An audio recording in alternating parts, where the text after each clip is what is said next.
ஒரு பெரிய ஆறு, அதை கடந்து அடுத்த பக்கம் போகணும். இந்த பக்கம் 8 பேர் நின்றுட்டு இருக்கிறாங்க. 8 பேரும் சேர்ந்து ஒரு குழுவா வந்திருக்கிறாங்க. இவங்க எல்லாருமே பண்டிதர்கள், குருமார்கள், அதாவது அறிவாளிகள். இவங்க எல்லாரும் அந்த ஆற்றை கடந்து அடுத்த கரைக்கு போகணும். அப்புறம் அங்க இருந்து பக்கத்துல இருக்கிற ஒரு ஊருக்கு போய் சேரணும். கரை ஓரமா ஒரு படகு கட்டி கிடந்தது. அதுல ஏறி உக்காந்தாங்க. அது மூலமா அடுத்த கரைக்கு போய் சேர்ந்தாங்க. அங்க போய் கரையேறின உடனே அவங்களுக்குள்ள ஒரு விவாதம்.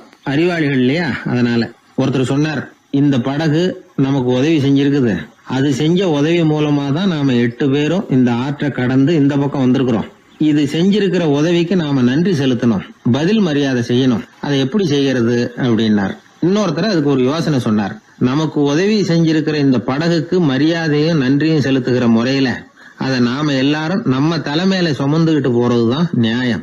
ஏன்னா நம்ம அது சுமந்தது இல்லையா, அதுக்கு பதிலா நாம அதை சுமக்கணும். அதுதான் சரியான நன்றியா இருக்கும் அப்படின்னார். இதுதான் சரியான யோசனைன்னு எல்லாரும் ஒத்துக்கிட்டாங்க. அவ்வளவுதான். உடனே அந்த படகை தூக்கி தலையில வச்சுக்கிட்டு 8 பேர் நடக்க ஆரம்பிச்சிட்டாங்க. அப்படியே அவங்க போக வேண்டிய கிராமத்துக்கு போய் சேர்ந்தாங்க. அந்த ஊர் மக்களுக்கு இது வேடிக்கையா இருந்தது. ஆச்சரியமா அவங்கள பார்த்தாங்க. ஏங்க, எதுக்காக இப்படி செய்யறீங்க அப்படின்னு கேட்டிருக்கிறாங்க. படகுங்கிறது மனிதர்களை கரை சேர்க்கறதுக்காகத்தானே இருக்குது. நாம அதை எதுக்காக சுமக்கணும்? அதை ஆற்றங்கரையிலேயே விட்டுட்டு வந்திருக்கலாமே அப்படின்னாங்க. இதுக்கு அந்த 8 பேர்ல ஒருத்தர் சொன்னாராம், என்ன இப்படி சொல்றீங்க? உங்களுக்கு நன்றி உணர்வே கிடையாதா? நீங்க நன்றி கேட்டவங்களா இருக்கிறீங்க, நாங்க நன்றி உடையவர்களா இருக்கிறோம். நன்றி உடைமை அப்படின்னா என்னன்னு எங்களுக்கு தெரியும். அதனாலதான் எங்களை கரை சேர்த்த படகுக்கு நாங்க நன்றி செலுத்துறோம். இந்த படகு எப்பவும் எங்க தலைமையிலதான் இருக்கும் அப்படின்னார். இது புத்தர் சொன்ன ஒரு கதை. வழி இருக்கு பாருங்க, அதையே முடிவுன்னு நினைச்சு வாழ்நாள் பூரா புடிச்சுக்கிட்டு மனிதர்கள் துன்பப்படுறாங்க அப்படிங்கறது அவருடைய கருத்து. ஒரு மனிதன் ஜபம் பண்றான், வழிபாடு பண்றான், அது மூலமா ஒரு விழிப்புணர்வு கிடைச்சுட்டுதுன்னு வச்சுக்கோங்க. அதுக்கப்புறம் எதுக்கு அந்த ஜபமும் வழிபாடும்? தூக்கி எறிஞ்சிட வேண்டியதானே. ஆனா மனுஷன் அப்படி பண்றது இல்ல.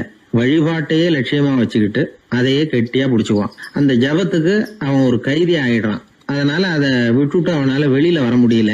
வழிபாடு மூலமா சாதிச்சுடலாம் அப்படின்னு நினைக்கிறது தப்பு அப்படிங்கிறாரு ஓஷோ. ஜபம்ங்கிறது ஒரு முள். காலில் குத்துன முள்ள எடுக்கிறதுக்கு இன்னொரு முள்ள பயன்படுத்துறோம். முள்ள எடுத்தாச்சு, அப்புறம் என்ன? 2 முள்ளையும் வீசி எறிஞ்சிட வேண்டியது தானே. 2 முள்ளுக்குமே இனிமே பிரயோஜனம் இல்லை. பழைய முள் இருந்த இடத்துல புதிய முள்ள குத்தி வச்சா வலிதான் தொடரும். அப்படி செய்யறவன் முட்டாள். ஆனா இப்படிப்பட்ட முட்டாள்களுக்கு உலகத்துல பஞ்சமே இல்லைங்கிறார் அவர். அதனால வழிபாடு, ஜபம் அப்படின்னு எல்லாம் சொல்றோமே, அதையெல்லாம் கூட விழிப்புணர்வோட பயன்படுத்தணும். நம்ம ஆள் ஒருத்தன், அவன் என்னன்னா காலில் ஒரு முள்ள தைச்சுக்கிட்டான், இன்னொரு முள்ளால அதை எடுத்துக்கிட்டு இருக்கிறான். ரொம்ப நேரமா முயற்சி பண்ணிட்டு இருந்தான். கடைசியா அப்பாடா எடுத்தாச்சு அப்படின்னு சொல்லிவிட்டு மறுபடியும் முள்ள எடுக்க ஆரம்பிச்சான். என்னப்பா இது, அதுதான் முள்ள எடுத்துட்டிய, அதுக்கப்புறம் என்னத்துக்கு முயற்சி பண்ணிட்டு இருக்கிறேன்னு கேட்டாங்க. இதுக்கு அவன் சொல்றான், ஏற்கனவே தச்சிருந்த முள்ள எப்பவோ எடுத்துட்டேன், அதை எடுக்கிறதுக்காக உபயோகப்படுத்திக்கிட்டு இருந்தேனே இன்னொரு முள்ளு, அது இப்போ உள்ள மாட்டிக்கிட்டு இருக்குது, அதனாலதான் மறுபடியும் முதல்ல இருந்து ஆரம்பிக்கிறேன் அப்படின்னா. இப்படி வாழ்க்கையில முதல்ல இருந்து ஆரம்பிக்கிறவர்களும் அதிகம், முதல்லயே இருந்துகிட்டு இருக்கிறவங்களும் அதிகம். வாழ்க்கையில படிப்படியா முன்னேறணும், வாழ்க்கையை புரிஞ்சுக்கிட்டு முன்னேறணும். அதுக்கு இந்த பெரியவர்கள் சொல்லுகிற தத்துவத்தை எல்லாம் சரியா புரிஞ்சுக்கிட்டு அது பிரகாரம் நாம நடக்கணும். ஒரு பெரிய இடத்து பொண்ணு நிறைய படிச்சிருக்கிறா, பட்டங்கள் எல்லாம் வாங்கியிருக்கிறா, வேலைக்கு எதுக்கும் போகல, அதுக்கு அவசியமும் இல்லை, வசதியான குடும்பம். அந்த பொண்ணுக்கு பொழுதுபோக்கு என்ன தெரியுமா? பத்திரிகை படிக்கிறது, தொலைக்காட்சி பார்க்கறது, வானொலி கேட்கறது, இதுதான் பொழுதுபோக்கு. முக்கியமா அதுல வர்ற விளம்பரங்களை கவனிக்கிறது. சந்தைக்கு ஏதாவது புதுசா பொருள் வந்திருந்தா உடனே காரை எடுத்துட்டு போக வேண்டியது, அதை வாங்கிட்டு வந்துட வேண்டியது. ஒரு நாள் அது மாதிரி ஒரு விளம்பரம் கண்ணில் பட்டது. புதுமையான சமையல் செய்யக்கூடிய சாதனம் ஒன்று வந்திருக்கிறதாக செய்தி. உடனே அதை வாங்கணும்னு ஆசை. வழக்கம் போல அன்னைக்கு சாயந்தரமே காரை எடுத்துட்டு புறப்பட்டா. பார்த்தா விலை அதிகம்தான், இருந்தாலும் அதை பத்தியெல்லாம் கவலைப்படல. அதிக விலை கொடுத்து அந்த சமையல் இயந்திரத்தை வாங்கிட்டு வந்துட்டா. ஒரு பெரிய அழகான அட்டைப்பெட்டிக்குள்ள அது இருந்தது. துண்டு துண்டு பாகங்களா அதுக்குள்ள அடுக்கி வைக்கப்பட்டிருந்தது. அதை ஒன்னோட ஒண்ணு சேர்த்து முழு இயந்திரமா ஆக்கிய வேண்டியது நம்ம வேலை. அதெல்லாம் எப்படி ஒண்ணு சேர்க்கறது? அதுக்காக ஒரு கையேடு அது உள்ளே வச்சிருக்கிறாங்க. அந்த பொண்ணு வீட்டுக்கு வந்தா அட்டைப்பூட்டியை பிரிச்சா, ஒவ்வொரு துண்டு பாகத்தை எடுத்து வெளியில வச்சா, பக்கத்துல அந்த விவர புத்தகத்தை வச்சுக்கிட்டா. அது பிரகாரம் அந்த பாகங்களை இணைச்சு பார்த்தா சரியா வரல. மறுபடியும் எல்லாத்தையும் பிரிச்சு பரப்பி வச்சுட்டு ஆரம்பத்துல இருந்து வர்றா, அப்பவும் சரியா வரல. சரி, நேரம் அந்த கடைக்கு போய் அங்கிருந்தே ஒரு ஆளை அழைச்சிட்டு வந்துருவோம் அப்படின்னு சொல்லி காரை எடுத்துட்டு அவ புறப்பட்டா. கடையில இருந்து ஒரு ஆளை கையோட அழைச்சிட்டு வந்தா. 2 பேரும் வந்து சேர்ந்தாங்க. அங்க அவங்களுக்காக ஒரு ஆச்சரியம் காத்துக்கிட்டு இருக்கு வீட்டுல. என்ன ஆச்சுன்னா, அந்த சமையல் இயந்திரம் அழகா கோக்கப்பட்டு அங்க இருக்குது. அது மட்டும் இல்ல, அதுல சமையல் வேலையும் நடந்துகிட்டு இருக்குது. யார் அதை பண்ணது? அவளுக்கு ஆச்சரியம். சமையல் வேலை செய்கிற பணிப்பெண் அங்க வந்தா. வேலை செய்யறவோ, நான் தான் அதை செஞ்சேன்னா. அந்த பொண்ணுக்கு படிக்க தெரியாது, பள்ளிக்கூடத்துக்கே போனதில்லை, சமைக்க தெரியும், அவ்வளவுதான். படிப்பறிவு இல்லாத காரணத்தினால அந்த குறிப்பு புத்தகத்தையும் அவளால படிச்சிருக்க முடியாது. எப்படி இதை பொறுத்தனே அப்படின்னு ரொம்ப ஆச்சரியமா கேட்டாவோ. அந்த விவரம் தெரியாத பொண்ணு, பணி பொண்ணு சொல்றா, படிப்பறிவு இல்லாத போது மூளையை பயன்படுத்த வேண்டிய கட்டாயம் ஏற்படுது, வேற ஒண்ணும் இல்லை அப்படின்னாலாம். படிப்பு மூலமா அறிவை சேகரிச்சுக்கலாம், புத்திசாலித்தனத்தை சேகரிக்க முடியாது. தகவல் அறிவுங்கிறது ஞானம் ஆகாது அப்படின்னு சொல்லுவாங்க. அதுதான் இதுல முக்கியம். நம்மளும் ஒருத்தன் ரயில்ல பிரயாணம் பண்ணா, ராத்திரி பூரா பயணம், விடிஞ்சதும் பார்த்தா அவன் பொட்டியே காணல, யாரை திருடிட்டு போட்டாங்க. அதுக்காக அவன் கவலைப்படணும்ல, கவலைப்படல, சிரிச்சுக்கிட்டு இருக்கிறான். எதிரில் இருந்தவர் கேட்டார், ஏங்க பெட்டியை அவனோ எடுத்துட்டு போட்டானே, அதுக்காக கவலைப்படலையா நீங்க அப்படின்னார். நான் எதுக்காக கவலைப்படணும், அதோட சாவி என்கிட்ட தானே இருக்கு அப்படின்னு நானும். இவன் தந்தியை விட வேகமா போகக்கூடியது எது அப்படின்னு கேட்டார் ஒருத்தர். வதந்தின்னார் இன்னொருத்தர். அவர் அப்படி சொன்னதுல ஒன்னும் தப்பு இல்ல. வதந்தி வேகமா பரவறதுக்கு என்ன காரணம்? 1க்கு 2 மிகைப்படுத்தி சொல்ற மனுஷ சுபாவம் ஒரு காரணம், சொல்றத அப்படியே நம்புறது இன்னொரு காரணம். எப்பொருள் யார் யார் வாய் கேட்பினும் அப்பொருள் மெய்ப்பொருள் காண்பது அறிவு அப்படின்னாரு வள்ளுவர். யாரு எதை சொன்னாலும் அதை அப்படியே நம்ப கூடாது, அறிவு வேலை செய்யணும். அதுல எந்த அளவுக்கு உண்மை இருக்குது அப்படின்னு கண்டுபிடிக்கணும். முக்கியமான பொறுப்புல உள்ளவங்களுக்கு எல்லாம் இது ரொம்ப முக்கியமா தேவைப்படுகிற ஒரு தகுதி. ஒரு நாட்டுல ஒரு சாதாரண ஆள் ஒருத்தன் இருந்தான். அவங்கிட்ட ஒரு கழுதை இருந்தது, ரொம்ப பிரியமா வளர்த்தான். அவனுக்கு அது ரொம்ப நெருக்கமான நண்பன். வேற மனுஷங்க யாரும் கிடைக்கல போல இருக்குது. அந்த கழுதைக்கு கந்தர்வசேனன் அப்படின்னு பேர் வச்சான். அந்த பேரை சொல்லிதான் அவன் அதை கூப்பிடுறது வழக்கம். அவ்வளவு பிரியமா வளர்த்த அந்த கழுதை ஒரு நாள் திடீர்னு செத்து போச்சு. எப்படி இருக்கும் அவனுக்கு? ரொம்ப சங்கடப்பட்டான், சாப்பிட கூட பிடிக்கல. அவனுக்கு முகத்தை மூணு வச்சுக்கிட்டு அவன் பாட்டு உட்காந்துருக்கிறான். இந்த நேரம் பார்த்து அவனுக்கு வேண்டியப்பட்ட ஒருத்தன் அந்த பக்கமா வந்தான். அவனை பார்த்தான். ஏன்டா அப்படி உட்காந்துருக்கிற அப்படின்னு கேட்டான். கந்தர்வசேனை செத்து விட்டதா சொல்லி குலுங்கி அழ ஆரம்பிச்சுட்டான் இவன். கந்தர்வசேனன் யாருன்னு கேட்டான் இவன். அப்படி கேட்ட உடனே அவன் இன்னமும் சத்தம் போட்டு ஒவ்வொன்னு கத்த ஆரம்பிச்சுட்டான். துக்கம் அதிகமாயிட்டுது. அவன் அழற வேகத்தை பார்த்ததும், சரி கந்தர்வசேனன்கிறது முக்கியமான ஒரு பெரிய மனுஷன் போல இருக்கு அப்படின்னு இவன் முடிவு பண்ணிட்டான். நம்ம ஃப்ரெண்டோட துக்கத்தை நாமளும் பகிர்ந்துக்கணும்னு நினைச்சான். உடனே தலையை மொட்டை அடிச்சுக்கிட்டான், மீசை எடுத்துட்டான், கருப்பு உடை போட்டுக்கிட்டான். கந்தர்வசேனன் இறந்த செய்தி இப்படி காத்து வாக்குல பரவ ஆரம்பிச்சது ஊர் பூரா. ஊர்ல உள்ளவங்க எல்லாம் இந்த செய்தியை கேட்டதும் அவங்களும் தலையை மொட்டை அடிச்சுக்கிட்டு கருப்பு துணி போட்டுக்க ஆரம்பிச்சுட்டாங்க. ஒரே நாள்ல நகரம் பூராவும் துக்கத்துல ஆழ்ந்து போச்சு. எங்க பார்த்தாலும் மொட்டை தலை, கருப்பு துணி. அந்த நாட்டு அமைச்சர் இதை பார்த்தார். ஜனங்கள்லாம் வருத்தமா இருக்கிறாங்களே அப்படின்னு நினைச்சு சில பேரை கூப்பிட்டு விசாரிச்சார், என்ன விஷயம் அப்படின்னு. கந்தர்வசேனன் செத்துட்டார், அதனாலதான் இப்படி துக்கம் அனுஷ்டிக்கிறோம் அப்படின்னாங்க. அவராவது கொஞ்சம் யோசனை பண்ணி பார்த்திருக்கலாம்ல. கந்தர்வசேனன்னு சொல்றீங்களே, யார் அது அப்படின்னு விசாரிக்கலாம்ல. விசாரிக்கல. மக்கள் துயரத்துல நாமளும் பங்கு எடுத்துக்கணும் அப்படின்னு தான் அவர் நினைச்சார்.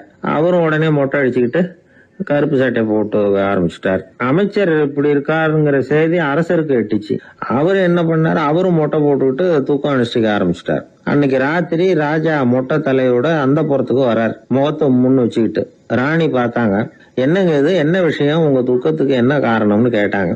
ராஜா ரொம்ப கவலையோட, கந்தர்வசேனன் செத்துட்டாராம், ஜனங்கள்லாம் வருத்தத்துல இருக்கிறாங்க, அதனால நானும் அவங்களோட துக்கத்துல பங்கெடுத்துக்கிறேன், ஒரு ராஜாவோட கடமை இல்லையா அது அப்படின்னார். அது சரி, கந்தர்வசேனன் யாரு, உங்க அப்பாவா அண்ணனா, எதுக்காக தலையை மொட்டை அடிச்சிங்க அப்படின்னு கேட்டாங்க ராணி. அதுக்கப்புறம் தான் ராஜா யோசிக்க ஆரம்பிச்சார். ஆமா, அதுவும் சரிதானே, நாம என்னத்துக்கு அவசரப்பட்டு இப்படி பண்ணோம் அப்படின்னு சொல்லி நினைச்சுக்கிட்டு அதுக்கப்புறம் அமைச்சரை கூப்பிட்டார். அப்புறம் விவரம் கேட்டார், யாருங்க இது கந்தர்வசேனங்கிறது யாருன்னு கேட்டார். அவரும் அதுக்கப்புறம் தான் யோசிக்க ஆரம்பிச்சார். அவரு ஜனங்களை கூப்பிட்டு விசாரிச்சார். ஒவ்வொருத்தரா விசாரிச்சுக்கிட்டே கடைசியா அந்த ஆளுகிட்ட போய் சேர்ந்தாங்க. கந்தர்வசேனன் யாருன்னு கேட்டாங்க. என்னோட கழுதைன்னு அவன்.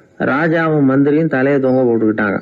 எல்லாரும் சொல்றதையும் கண்ணை மூடிட்டு நம்ப ஆரம்பிச்சா கதை இப்படிதான் போய் முடியும். இந்த காலத்துல எல்லாம் சில பேர் சொல்ற விஷயம் கப்சா மாதிரி இருக்கும், ரீல் விடுறார் அப்படின்னு நினைப்போம்.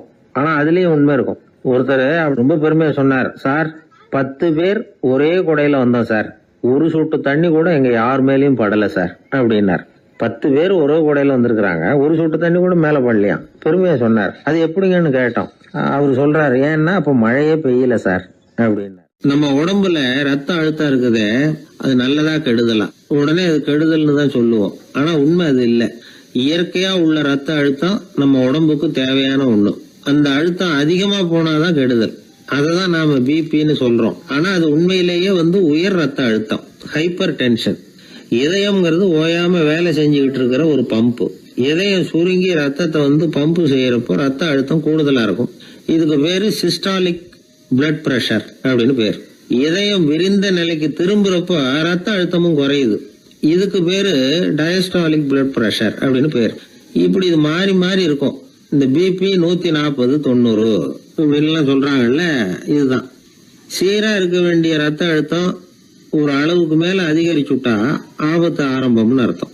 சரி, இந்த உயர் ரத்த அழுத்தம் உண்டாகிறதுக்கு என்ன காரணம்? இதனாலதான் இது வருதுன்னு ஒரு காரணத்தை குறிப்பிட்டு சொல்ல முடியாது. ஆனா வம்சாவளி காரணம், ரொம்ப டென்ஷனான சூழ்நிலையில வேலை செய்யறது, உடம்பு குண்டா இருக்கிறது, இதெல்லாம் இந்த ஹை பிபிக்கு துணை செய்யுது. அப்படிதான் எடுத்துக்க வேண்டியிருக்குது. இது கிருமியினால ஏற்படுற வியாதி இல்ல, உடம்புல ஏற்படுற ஒரு பழுது, அவ்வளவுதான். 40 வயசுக்கு மேலதான் பொதுவா இது பாதிக்கும். அதெல்லாம் சரி. ஒருத்தருக்கு உயர் ரத்த அழுத்தம் இருக்குது, அதை கட்டுப்படுத்துறதுக்கு வழி ஏதாவது உண்டா அப்படின்னா உண்டு. மருந்து கொடுத்தும் சரி பண்ணலாம். மருந்து இல்லாத சிகிச்சை முறைகளும் இருக்குது. இப்ப மருந்து சாப்பிடுறதுன்னா டாக்டர் கிட்ட போயிடலாம். அதுக்கு இப்ப சுமாரா 30 விதமான மருந்துகள் இருக்குதான். மருந்தோட உடல் கட்டுப்பாடும் மனக்கட்டுப்பாடும் சேர்ந்ததுன்னா ரொம்ப விசேஷம். அது இருக்கட்டும், மருந்து இல்லாம நாம செய்ய வேண்டியது என்ன, அதை தெரிஞ்சுக்குவோம்.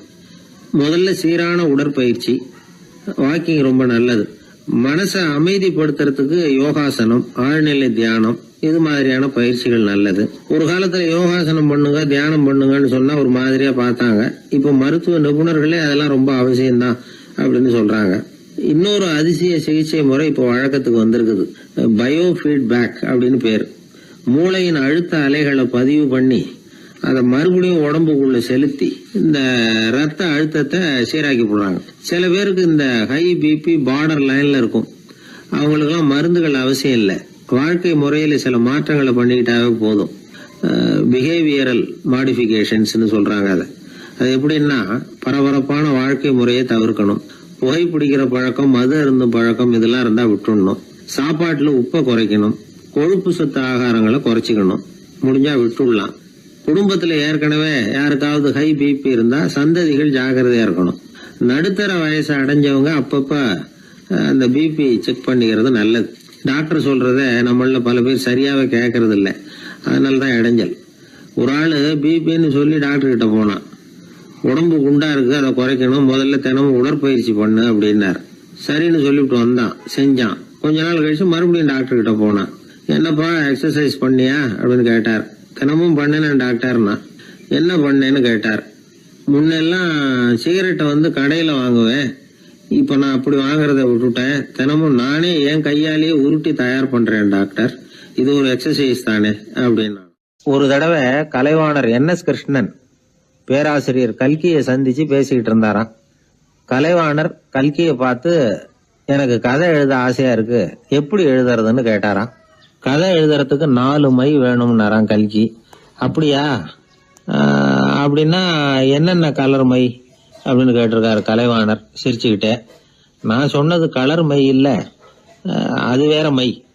அதாவது கதை எழுதுறதுக்கு தேவைப்படுகிற 4 மை எதுன்னா, 1 திறமை, 2 பேணாமை, 3வது தனிமை, 4வது பொறுமை அப்படின்னாராம். உடனே கலைவாணர், உங்க யோசனை அருமை அப்படின்னாராம். அதுதான் கலைவாணர். பொதுவா எழுத்தாளர்கள் எழுதுற மாதிரி நடந்துக்கிறது இல்ல. ஆனா கலைவாணர் என்ன சொல்லுவாரோ அதே மாதிரி நடந்துக்குவார். எல்லாருக்கும் எல்லாம் கிடைக்கணுங்கிற கருத்தை சினிமா படங்கள்ல வலியுறுத்துவார். அதே மாதிரி நடைமுறை வாழ்க்கையிலேயே எல்லாருக்கும் எல்லாமும் கொடுப்பார்.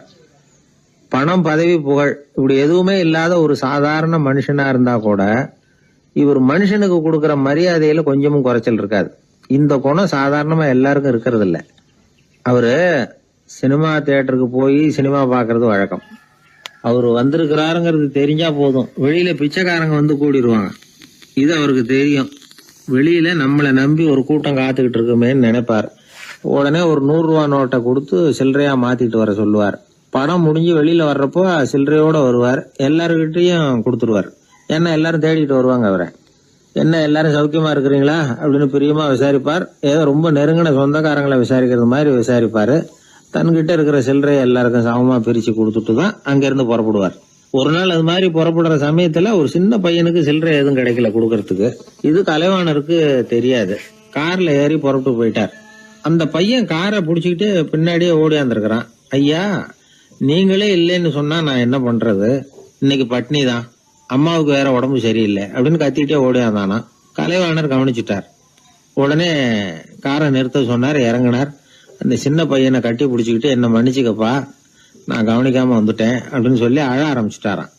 இன்னொரு தடவை இதே மாதிரி ஒரு தியேட்டர்ல இருந்து வெளியில வந்திருக்கிறார். ஒரு ஆள் அவர்கிட்ட வந்து நின்றுருக்கார். அவர் கொடுக்கறதுக்கு இவர்கிட்ட பணம் இல்ல. பணம் இல்லையாப்பா அப்படின்னாராம். உங்ககிட்டயே இல்லையா அப்படின்னாராம் அவரு. கலைவாணருக்கு மனசு ரொம்ப சங்கடமா போச்சு. உடனே புறப்பட்டு வீட்டுக்கு போனார். அங்க இங்க தேடி பார்த்து அங்க இருந்த கொஞ்ச நெஞ்ச சில்லறையை எடுத்தார். காரு டிரைவரை கூப்பிட்டார். தியேட்டர் வாசல்ல நின்றுகிட்டு இருந்த ஆசாமியோட அங்க அடையாளங்களை சொன்னார். காரை எடுத்துட்டு போய் அந்த ஆளை கண்டுபிடிச்சு இந்த காசை கொடுத்துட்டு வா அப்படின்னு அனுப்பி வச்சாராம். பிச்சை போடுறதுக்காக காரை அனுப்புனதாக வேற யார பத்தியாவது நீங்க கேள்விப்பட்டிருக்கிறீங்களா? அவர் ஒரு வித்தியாசமான மனிதர், வித்தியாசமான கலைஞர். கலைவாணரோட சகோதரர் கல்யாணம் நடந்தது. அதுல தியாகராஜ பாகவதர் கச்சேரி முடிஞ்ச உடனே அதுல சம்பந்தப்பட்ட கலைஞர்களுக்கெல்லாம் கலைவாணர் பரிசுகள் கொடுக்கிறார். அந்த கச்சேரியில கடம் வாசிச்சவருக்கு மட்டும் மத்த எல்லாருக்கும் கொடுத்ததை விட பெருசா ஒரு வெள்ளி கோப்பையை பரிசா கொடுத்தாராம். மத்தவங்களுக்கு எல்லாம் சின்னதா கொடுத்துட்டு கட வித்துவானுக்கு மட்டும் பெருசா பரிசு கொடுக்குறீங்களே ஏன்னு கேட்டிருக்கிறாங்க. அதுக்கு கலைவாணர் விளக்கம் கொடுத்தாராம். இப்பெல்லாம் ரயில்ல கூட்டம் அதிகங்கிறது உங்களுக்கு எல்லாருக்கும் தெரியும்.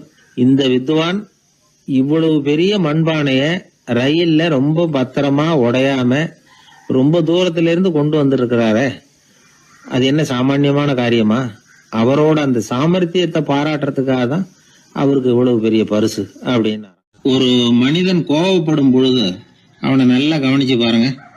ஏதாவது ஒரு மிருகத்தின் சாயல் அவன் முகத்துல தெரியும். முகம் அழகா இருக்கிறது எப்போ?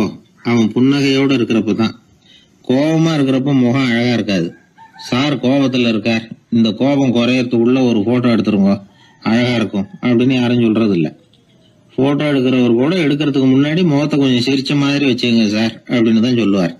முகத்தை கொஞ்சம் கடுகடுப்பா வச்சுங்க சார், அப்பதான் நல்லா அமையும் அப்படின்னு சொல்லுவாரு. ஒரு உண்மை என்ன தெரியுமா? கோபம் மனசையும் கெடுக்கும், உடம்பையும் கெடுக்கும். கோபப்படுகிறவர்களின் ஆயுள் காலம் குறைகிறது அப்படிங்கிறது விஞ்ஞான உண்மை. சிரிக்கிறவங்க ஆயுள் காலம் அதிகரிக்கிறது அப்படிங்கறதும் விஞ்ஞான உண்மை. கோபப்படுறவங்களை யாரும் விரும்புறதில்ல. கோபப்படுற அப்பா அம்மா கிட்ட பிள்ளைங்க நெருங்காது. கோபப்படுற அதிகாரிகள் கிட்ட ஊழியர்கள் நெருங்க மாட்டாங்க. கோபப்படுற வாத்தியார்கிட்ட பிள்ளைங்க நெருங்குறது இல்ல. அவன் எப்ப பார்த்தாலும் வள்ளு வள்ளுன்னு விழுவான். அதனால எப்போ அவன் பக்கத்திலேயே இருக்கணும்னு ஆசைப்படுறேன் அப்படின்னு ஒருத்தன் சொன்னா அவனை இவன் வேடிக்கை பார்க்க ஆரம்பிச்சுட்டான் அப்படின்னு அர்த்தம். சரி, இந்த கோபம் எதனால வருது? இயலாமையினாலதான் வருதான். இப்ப நீங்க நினைக்கிறத நிறைவேற்றக்கூடிய சாமர்த்தியம் உங்ககிட்ட இல்லைங்கிறப்போ அது கோபமா வெளிப்படுது, அவ்வளவுதான். திறமை உள்ளவன் கோபப்பட வேண்டிய அவசியமே இல்லை. ஒரு உண்மையான கவிஞன் கிட்ட போய் ஒரு கவிதை எழுதி கொடுங்க அப்படின்னு சொன்னா அவன் உடனே எரிச்சல் அடையக்கூடாது. எரிச்சல் வந்தா அது அவனுடைய இயலாமையை காட்டுது. சிற்பி சிலை செதுக்கிறதுக்கு கோபப்படக்கூடாது. ஒரு அதிகாரி சொன்னார், நீங்க சொல்றதெல்லாம் சார் தான் சார், இருந்தாலும் கோவப்படலைன்னா வேலை நடக்காது சார், அதனாலதான் தினமும் ஆபீஸ்ல கத்திட்டு கிடக்குறேன் அப்படின்னார். ஆனா உண்மை என்ன தெரியுமா? கத்துறதுனால கத்துறதுதான் நடக்குமே தவிர காரியம் நடக்காது. வேலை நடக்கிறது மாதிரி ஒரு பாவனை நடக்கும், அவ்வளவுதான். தவறு செய்கிறவர்களுக்கு தண்டனை கத்துறது மட்டும் இல்ல, திட்டு வாங்குற யாரும் தான் செஞ்சது தவறுதான் அப்படின்னு ஒத்துக்கிறது இல்ல. அத அவங்க உணர்றதும் இல்ல. அப்படி இருக்கிறப்போ திட்டுறதுனால என்ன பிரயோஜனம்? திட்டுறது நோக்கம் என்ன? திட்டு வாங்குறவங்க திருந்தணும்ங்கிறது தானே. நோக்கம் நிறைவேறாதுன்னா எதுக்காக கத்தணும்? திட்டுறது மூலமாவே ஒருத்தனை திருத்த முடியும்னா திருடுறவனை எல்லாம் கூப்பிட்டு கொஞ்ச நேரம் திட்டி போயிட்டு வாப்பா, இனிமே நீ திருந்திவிட்ட அப்படின்னு சொல்லி வச்சுடலாமே. இதுல நாம முக்கியமா புரிஞ்ச வேண்டியது என்னன்னா, கோபம்ங்கிறது நாம அடுத்தவங்களுக்கு கொடுக்கிற தண்டனை இல்ல, அது நமக்கு நாமே கொடுத்துக்கிற ஒரு தண்டனை. அடுத்தவங்களை திருத்துறதாக நினைச்சுக்கிட்டு நம்ம நாமே கெடுத்துக்கிற ஒரு முயற்சி. நம்ம மனசு கெட்டு போகுது, நம்ம உடம்பு கெட்டு போகுது, அதுதான் கண்ட பலன். நம்ம ஆள் ஒருத்தன் சொன்னான், நான் கோபம் வந்துட்டுதுன்னா அதை மனிதர்கள் மேல காட்ட மாட்டேன் சார், அவங்கள திருத்த முடியாதுன்னு எனக்கு தெரியும் அப்படின்னா. வேற என்ன பண்ணுவேன் அப்படின்னு கேட்டேன். பாத்திரங்கள் பேர்ல காட்டுவேன், வீட்டுல இருக்கிற பாத்திரங்களை எல்லாம் எடுத்து வெளியில வீசி எறிவேன் அப்படின்னா. அதனால கோபம் குறைஞ்சுதா அப்படின்னு கேட்டாங்க. எனக்கு குறைஞ்சுது, ஆனா எதிர்த்த வீட்டுக்காரனுக்கு அதிகமாயிட்டுதுன்னு நானும். அது எப்படிறான்னு கேட்டிருக்காங்க. நான் எனக்கு கோபம் வந்த உடனே நேரம் அவங்க வீட்டுக்குள்ள போய் அங்க இருக்கிற பாத்திரங்களை தான் எடுத்து வெளியில வீசி எறிகிறேன் அப்படின்னா. ஒரு வெளி தேசத்துல இருந்து ஒருத்தர் நம்ம நாட்டுக்கு வந்தார். இங்க ஒருத்தர் அவரை அன்பா கூப்பிட்டு உபசரிச்சார். ஒரு ஆரஞ்சு பழத்தை அவர்கிட்ட கொடுத்தார். கொடுத்து சாப்பிட சொன்னார். அவர் அதை வாங்கினார். அதை அப்படியும் புரட்டி பார்த்தார். அவருக்கு ஒன்னும் புரியல. ஏன்னா அவர் தேசத்துல அது இல்ல போல இருக்கு. என்ன செய்யறதுன்னு அவருக்கு ஒன்னும் புரியல. அப்படியே கடிச்சு பார்த்தார். கசப்பா இருந்தது. தூக்கி எறிஞ்சுட்டார். அதை ஏன் தூக்கி எறிஞ்சுட்டீங்கன்னு கேட்டாரு இவர். கசக்குது, அதை எப்படி சாப்பிடுறது அப்படின்னாரு அவரு. அதை அப்படி சாப்பிடக்கூடாது, மேல உள்ள தோலை எடுத்து எரிஞ்சுடணும், இனிப்பான பகுதி உள்ள இருக்குது அப்படின்னு விவரம் சொன்னார் இவர். இப்படி சொன்னவர் ஒரு யோகி. வாழ்வின் வெளிப்பக்கத்திலேயே இருந்துகிட்டு இருந்தா கசப்பான பிரச்சனைகளையே சந்திக்க வேண்டியிருக்கும். உள்பக்கத்துக்கு போகணும், அப்பதான் அங்க இருக்கிற இனிப்பை உணர முடியும் அப்படிங்கிறார் அந்த யோகி. நாமெல்லாம் 2 வகையான வாழ்க்கை வாழறோமா. மேலோட்டமான வெளிப்படையா உள்ள வாழ்வுங்கிறது ஒண்ணு, உள்ளார்ந்த வாழ்வுங்கிறது ஒண்ணு. வாழ்வின் வெளிப்புறம் பிரச்சனைகளும் சவால்களும் நிறைஞ்சது, உள்புறம் அமைதியா இருக்கிறது. இந்த உள்பக்கத்துலதான் மகிழ்ச்சியான வாழ்வுக்கு தேவையான புதையல் இருக்குதான். யாரு கண்டா அந்த புதையலை? ஆழ்நிலை தியானம் எல்லாம் பண்றாங்கல்ல, அது எதுக்காக? அந்த புதையலை கண்டுபிடிக்கிறதுக்கு தான். நாம் அந்த உள்பக்கத்துக்கு போய் அங்க உள்ள ஊக்க சக்தியையும் புத்திசாலித்தனத்தையும் பொறுக்கி எடுத்துக்கிட்டு அன்றாட வாழ்க்கையில அதையெல்லாம் உபயோகப்படுத்தணும். மனசு ஒரு குரங்கு மாதிரி அலையுதுங்கிறோம், அதை கட்டுப்படுத்த முடியலங்கிறோம். மனசு அலையிறது உண்மைதான். தேனி எதுக்காக அலையுது? தேனுக்காக அலையுது. அது மாதிரிதான் மனசும் அலையுது. மகிழ்ச்சி, சாந்தி இதுகளை தேடி அலையுது. மனசை உள்பக்கமா அலைய விடணும். மகிழ்ச்சியான வாழ்வுக்கு என்னென்ன தேவைங்கிறத இந்த யோகி சொல்றார். ஊக்கம், புத்திசாலித்தனம், அமைதி, சாந்தம். இது எல்லாம் நம்ம கிட்ட நமக்குள்ளேயே இருக்குது. அதனாலதான் சொர்க்கம் நமக்குள்ளே இருக்குன்னு சொல்றது. புதையல நமக்குள்ளேயே வச்சுக்கிட்டு அதை தேடி புலம்பிக்கிட்டு இருக்கிறது ரொம்ப வேடிக்கைங்கிறார் அவர். இதெல்லாம் கேட்கறப்போ உங்கள பல பேருக்கு கோபம் கூட வரலாம். என்ன சார் இது, இன்று ஒரு தகவல்ல ஏதாவது உபயோகமா சொல்லுவீங்கன்னு பார்த்தா என்னமோ தத்துவம் எல்லாம் பேசிக்கிட்டு இருக்கிறீங்களேன்னு நினைக்கலாம் நீங்க. இதுவும் உபயோகமான விஷயம்தான். நாம தியானம் அது இதுன்னு எதுவும் பண்ணலன்னா கூட மனசுல அழுத்தமோ இறுக்கமோ இல்லாம எப்பவும் சந்தோஷமா இருக்கிறதுக்கு பழகிக்கிட்டா அதுவே போதும். ஏன்னா மன இறுக்கத்தினாலேயே ஏகப்பட்ட நோய்கள் வருதான். பெருவாரியான உடம்பு கோளாறுகளுக்கு வாழ்க்கையின் விரக்தியாலேயும் தோல்விகளாலேயும் ஏற்படுற மன இறுக்கம்தான் காரணம்ங்கிறது மருத்துவ ஆராய்ச்சி முடிவு. நான் இறுக்கம் இல்லாம இருக்கிறதுக்கு தான் பிரியப்படுறேன், இந்த சமூகம் அதுக்கு இடம் கொடுக்கலையே, என்ன பண்றது அப்படிங்கிறது சில பேரோட கேள்வி. இந்த சமூகத்தை சரி செய்ய வேண்டியது நாம தான். நம்மளை சரி பண்ணிக்க வேண்டியது நாம தான். நான் சரியா இருக்கிறேன், சமூகம் சரியில்லைன்னு அதை ஒதுக்கி பிரயோஜனம் இல்லை. ஒரு குடும்பஸ்தர், அவர் மனசுல எப்பவும் டென்ஷன். அவர் டென்ஷன் இல்லாம இருக்கிறதுக்கு பழகிக்கிட்டார். அதுக்கப்புறமா அவர் சொல்லுவார், நான் ஒன்னும் ஆழ்நிலை தியானம்லாம் பண்ணல, இருந்தாலும் என் மனசு எப்பவும் அமைதியா தான் இருக்குது. இவ்வளவுக்கும் எங்க வீட்டுல தினமும் என் சம்சாரத்துக்கும் எங்க அம்மாவுக்கும் சண்டை நடந்துகிட்டே தான் இருக்கும் அப்படிம்பார். அது சரிங்க, உங்க அம்மா ஒரு பக்கம், உங்க மனைவி ஒரு பக்கம், அவங்க 2 பேரும் சண்டை போடுறப்போ நீங்க எந்த பக்கம் இருப்பீங்க அப்படின்னு கேட்டார் ஒருத்தர். அந்த சமயம் நான் வீட்டுக்கு வெளிப்பக்கம் இருப்பேன் அப்படின்னார் அவர். அங்க ஒரு முனிவர் இருந்தார். சுவாமி, என்ன ஆசீர்வாதம் பண்ணுங்க, எனக்கு ஏதாவது புத்தி சொல்லுங்க அப்படின்னா அவர் ஆசீர்வாதம் பண்ணார். அதுக்கப்புறம் சொன்னார், மகனே, நீ எந்த காரியத்தை செஞ்சாலும் செய்யறதுக்கு முன்னாடி ஒரு தடவை அதனால ஏற்படக்கூடிய விளைவுகளை நல்லா யோசிக்கணும். உன் மனசுக்கு அது சரின்னு தெரிஞ்சா மட்டும் அதை செய்யணும் அப்படின்னார். அரசன் அவர் சொன்னதை அப்படியே மனசுல வாங்கிக்கிட்டான். அவர் காலடியில விழுந்து வணங்கினான். 100 பொற்காசுகளை அவர் காலடியில வச்சுட்டு திரும்பினார். அமைச்சர் இதை கவனிச்சார். என்ன இது, நம்ம அரசர் இவ்வளவு ஏமாளியா இருக்கிறாரு, இந்த ஒரு சாதாரண யோசனை சொன்னதுக்கு 100 பொற்காசுகள் கொடுத்துட்டாரு. அமைச்சர் இப்படி நினைக்கிறது அவர் முகத்தை பார்த்ததுமே அரசனுக்கு புரிஞ்சுட்டுது. இருந்தாலும் அதை பத்தி ஒன்னும் கேட்டுக்கல. 2 பேரும் திரும்பி அரண்மனைக்கு வந்து சேர்ந்தாங்க. அதுக்கப்புறம் அந்த அரசன் என்ன பண்ணான் தெரியுமா? காட்டுல முனிவர் சொன்ன அந்த புத்திமதியை ஒரு கல்லுல கல்வெட்டா செதுக்கணும்.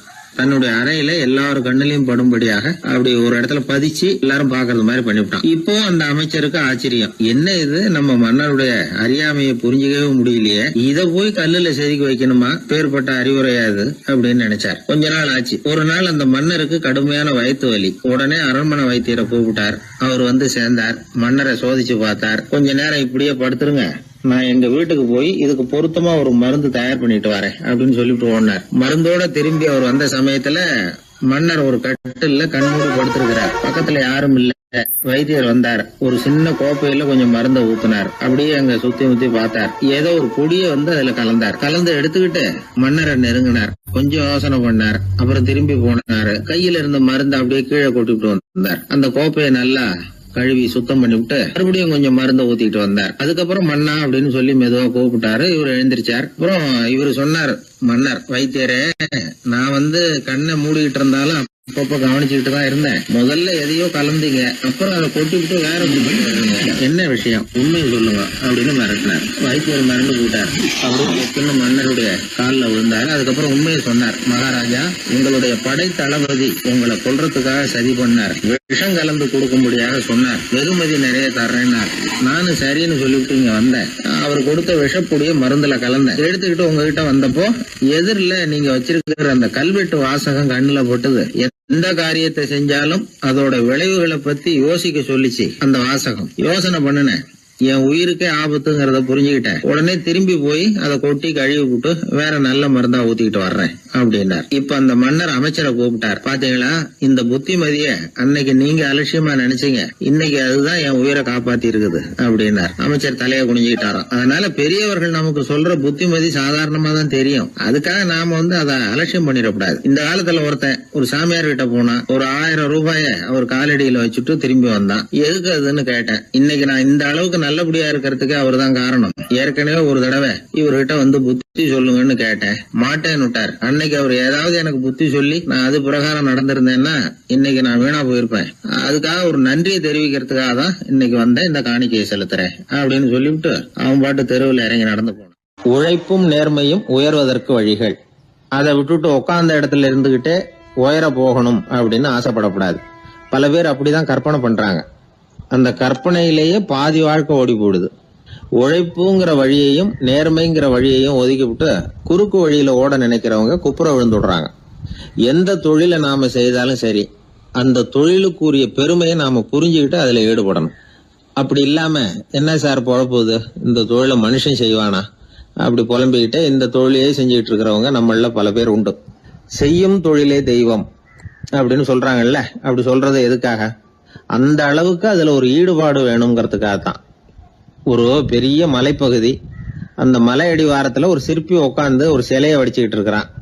கையில ஒரு சின்ன உளிய வச்சுக்கிட்டு ஒரு பெரிய கருங்கல் பாறையை கொஞ்சம் கொஞ்சமா உடைச்சுக்கிட்டு இருக்கான். ஒரு சிற்பத்தை வடிக்கிறதுங்கிறது அவ்வளவு உன்னதமான ஒரு தொழிலா? எல்லாராலையும் முடியுமா அது? அப்படி இருந்தும் அந்த சிற்பிக்கு மன நிறைவில்லை. அவன் நினைக்கிறான், இந்த கடுமையான வெயில்ல உட்கார்ந்து வேலை செய்யறது எவ்வளவு கஷ்டம். நாம ஒரு சிற்பியா இருக்கிறதுனால தானே சூரியன் கடுமையான வெப்ப கதிர்களை நம்ம மேல வீசுறான். நாமளே அந்த சூரியனா இருந்துட்டா இந்த கஷ்டம் இருக்காதே. நம்மளை கஷ்டப்படுத்துறவன் நம்மளை விட வலிமை உள்ளவன். அதனால நாம அவனா மாறி விடுறதுதான் நல்லது அப்படின்னு அந்த சிற்பி யோசனை பண்ணான். அவன் எண்ணம் உடனே நிறைவேறிட்டுது. இயற்கைங்கிற மாபெரும் சக்தி அவனை ஒரு சூரியனா மாத்தி விட்டுது. சிற்பி இப்போ ஒரு சூரியனா மாறினான். இனிமே இந்த உலகத்துல நம்மளை விட வலிமை உள்ளவன் வேற யாரும் கிடையாது அப்படின்னு நினைக்க ஆரம்பிச்சுட்டான். அவனுக்கு மகிழ்ச்சியா இருந்தது. அந்த மகிழ்ச்சி அதிக நேரம் நீடிக்கல. ஏன்னா கொஞ்ச நேரத்துல ஆகாயத்துல கரிய மழை மேகங்கள் அப்படியே சூழ்ந்து வந்தது. சூழ்ந்து வந்த மேகங்கள் சூரியனை மறைக்க ஆரம்பிச்சது. இப்போ சூரியனா இருந்த அந்த சிற்பி நினைச்சு பாக்குறான், என்ன இது, என்னையே இந்த மேகம் மூடி மறைக்குதுன்னா அது என்னை விட பெரிய ஆளாதான் இருக்கணும்.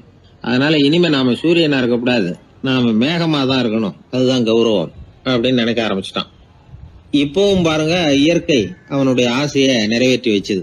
சூரியனா இருந்த சிற்பி மேகமா மாறினான். வான வீதியில அப்படியே உல்லாசமா வர ஆரம்பிச்சான். அந்த உல்லாசமும் அதிக நேரம் நீடிக்கல. எதிரில் பார்த்தா பிரம்மாண்டமான மலைகள் வழியை அடைச்சிட்டு நிக்குது. வேகமா வந்த மேகம் மலையில மோதிக்கிட்டுது. அந்த மலையை தாண்டி அப்பால செல்ல முடியல. இப்போ அந்த மேகம் நினைக்குது, நாம எந்த தடையும் இல்லாம அந்தரத்துல மிதந்து வர்றோம்.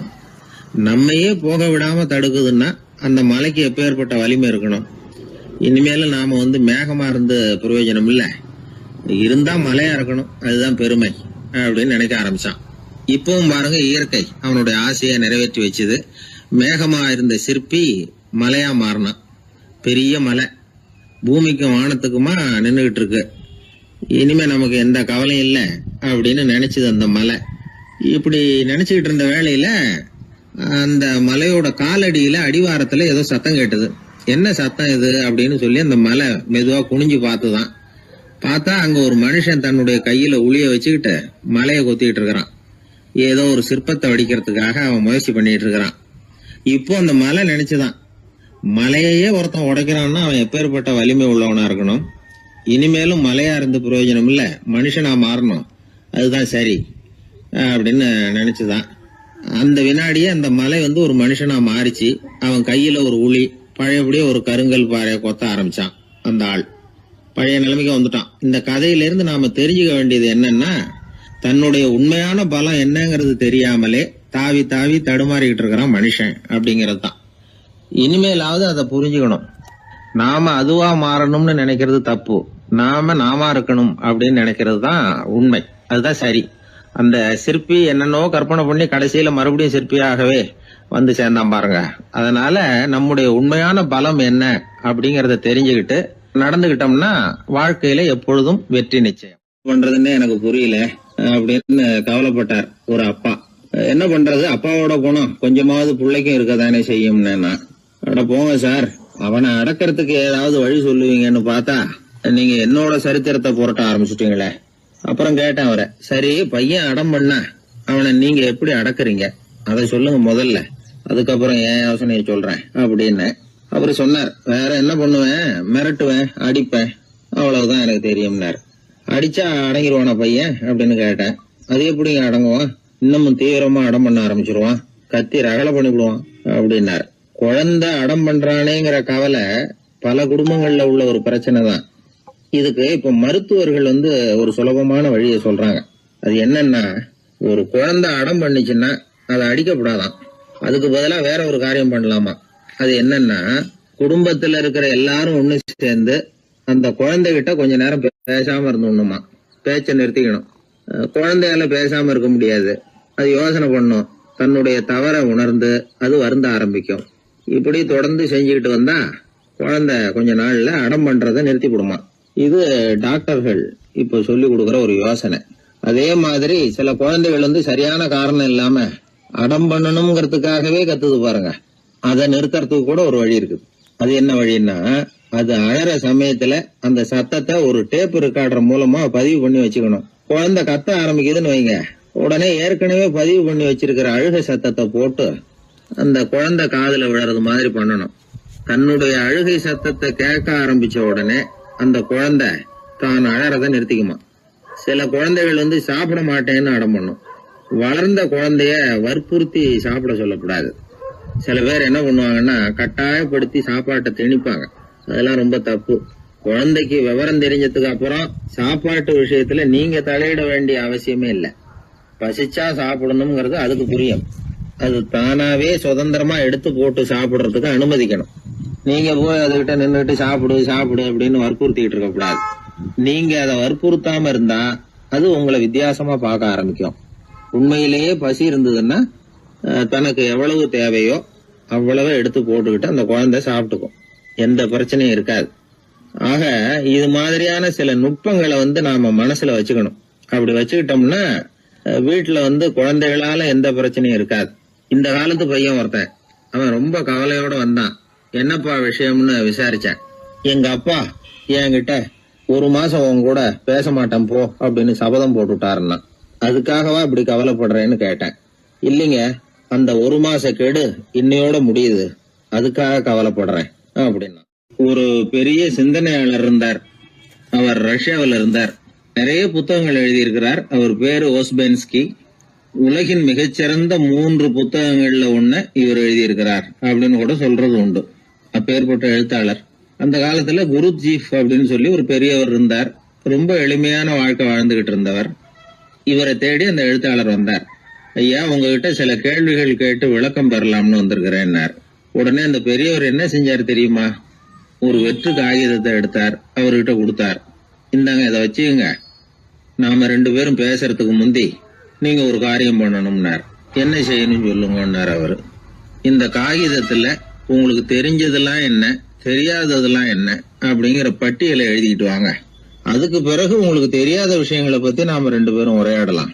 ஏன்னா உங்களுக்கு தெரிஞ்சதை பத்தி நாம பேசி பிரயோஜனம் இல்லை, தெரியாததை பத்தி பேசினாதான் உங்களுக்கு அது உபயோகமா இருக்கும் அப்படின்னார். இவர் இப்படி சொன்னது அந்த எழுத்தாளருக்கு கொஞ்சம் தர்ம சங்கடமா இருந்தது. நாம எப்பேற்பட்ட சிந்தனையாளர், நம்மள போய் இவர் இப்படி எழுத சொல்றாரு அப்படின்னு நினைச்சாரு. இருந்தாலும் அந்த பெரியவர் பேர்ல இவருக்கு ரொம்ப மரியாதை. அதனால அவர் கொடுத்த காகிதத்தை வாங்கிட்டு தனியா ஒரு இடத்துல போய் உட்கார்ந்தார். யோசிக்க ஆரம்பிச்சார். முதல்ல யோசிச்சார், கடவுளை எனக்கு தெரியுமா அப்படின்னு. கடவுளை பற்றித்தான் எனக்கு தெரியுமே தவிர கடவுளை தெரியாதுங்கிறது புரிஞ்சுது. அதனால தனக்கு தெரிந்த ஒரு விஷயம் கடவுள் அப்படின்னு அவரால் குறிப்பிட முடியல. அடுத்தபடி ஆத்மாவை பத்தி சிந்திச்சார். ஆத்மாவை பற்றித்தான் நமக்கு தெரியுமே தவிர ஆத்மா நமக்கு தெரிஞ்ச விஷயமா இருக்கல அப்படிங்கறது புரிஞ்சுது. அதனால ஆத்மாவையும் தெரிஞ்ச பட்டியல்ல சேர்க்க முடியல. இப்படி ஒவ்வொன்னா அவர் யோசிக்க யோசிக்க எதுவுமே நமக்கு தெரியலங்கிறது அவருக்கு தெளிவாச்சு. நேரம் எழுந்திரிச்சு அந்த பெரியவர்கிட்ட போனார். ஐயா, உங்களை சந்திக்கிற வரைக்கும் எவ்வளவோ விஷயங்கள் எனக்கு தெரிஞ்சிருக்கிறதாக நினைச்சேன். ஆனா உங்ககிட்ட நிறைய கேள்விகள் கேட்கணுங்கிற ஆர்வத்தோட தான் வந்தேன். ஆனா நீங்க கேட்ட ஒரு கேள்விக்கு விடை காண முயன்ற போது எனக்கு எதுவுமே தெரியலங்கிறத புரிஞ்சுக்கிட்டேன் அப்படின்னார். அப்படின்னா உலக புகழ்பெற்ற இவ்வளவு புத்தகங்களை உங்களால எப்படி எழுத முடிஞ்சதுன்னு கேட்டார். இவர் சொன்னார், ஐயா, இப்பதான் எனக்கு புரியுது. எனக்கு தெளிவில்லாத பல விஷயங்களையும் நான் எழுதியிருக்கிறேன். அவையெல்லாம் வெற்றும் வார்த்தை குவியல்கள்ங்கிறத நான் இப்ப உணர்றேன். வார்த்தைகளே அறிவு அப்படிங்கிற மயக்கத்திலிருந்து இப்ப நான் விடுபட்டுட்டேன். அறிவு துறையில நான் ஒரு பூஜ்யம்ங்கிறது புரிஞ்சு போச்சு அப்படின்னார். இப்ப பெரியவர் சொன்னார், இப்பதான் உங்களுக்கு உண்மையான அறிவு ஏற்பட ஆரம்பிச்சிருக்குது. எப்போ ஒரு மனிதன் தன்னுடைய அறியாமையை உணர ஆரம்பிக்கிறானோ அப்போதுதான் அறிவின் தொடக்கத்துல அடி எடுத்து வைக்கிறான் அப்படின்னார். அதுக்கு பிறகு என்னாச்சு தெரியுமா? இந்த எழுத்தாளர், சிந்தனையாளர் ஓஸ்பென்ஸ்கி புஸ்தகம் எதுவுமே எழுதலையாம், அதோட விட்டாராம். நம்முடைய அறியாமை நமக்கு புரிய ஆரம்பிச்சுட்டதுன்னா நமக்கு அறிவு வளர ஆரம்பிச்சுட்டதுன்னு அர்த்தம். அது நமக்கு புரியறது இல்லை, அதுதான் சிக்கல். ஒரு நண்பர் சொன்னார், சார், நான் எப்போ வீட்டை பூட்டி விட்டு வெளியூர் போனாலும் திருடன் பூட்டை உடைச்சு விடுறான். அதனால இப்ப புத்திசாலித்தனமா ஒரு காரியம் பண்ணிவிட்டு உங்க ஊருக்கு வந்திருக்கிறேன்னார். என்ன செஞ்சிருக்கிறீங்கன்னு கேட்டேன். வீட்டை பூட்டாமலே வந்துட்டேன் அப்படின்னார். உபயோகமா இருக்கு அப்படின்னார். உடனே பார்வை இல்லாத அந்த பெரியவர் சொன்னாரு, வெளிச்சம்னு ஒண்ணு உண்மையிலேயே இருக்குதா அப்படின்னு கேட்டாராம். உண்மையிலேயே வெளிச்சம் இருக்குங்க அப்படின்னு சொல்லியிருக்கிறாங்க, அதை நான் நம்ப மாட்டேன் அப்படின்னாரா அவரு. சூரியன் இருக்கு, சந்திரன் இருக்கு, நட்சத்திரம் இருக்கு அப்படின்னு சொல்லி பார்த்துருக்குறாங்க, அதையெல்லாம் ஒத்துக்கிறேன். ஆனா அதையெல்லாம் என்ன கொஞ்சம் தொட்டு பார்க்க விடுங்களேன் அப்படின்னாராம். அதையெல்லாம் தொட்டு அறிய முடியாது அப்படின்னு சொல்லியிருக்கிறாங்க. அப்படின்னா முகர்ந்து அறியற, மோந்து பாக்குறேன், மோர்ந்து பார்க்க விடுங்க, ஏதாவது வாசனை வருதான்னு பாக்குறேன் அப்படின்னு இருக்கார். அதுவும் முடியாதேன்னாங்களாம். பெரியவர் யோசனை பண்ணிருக்கிறார்.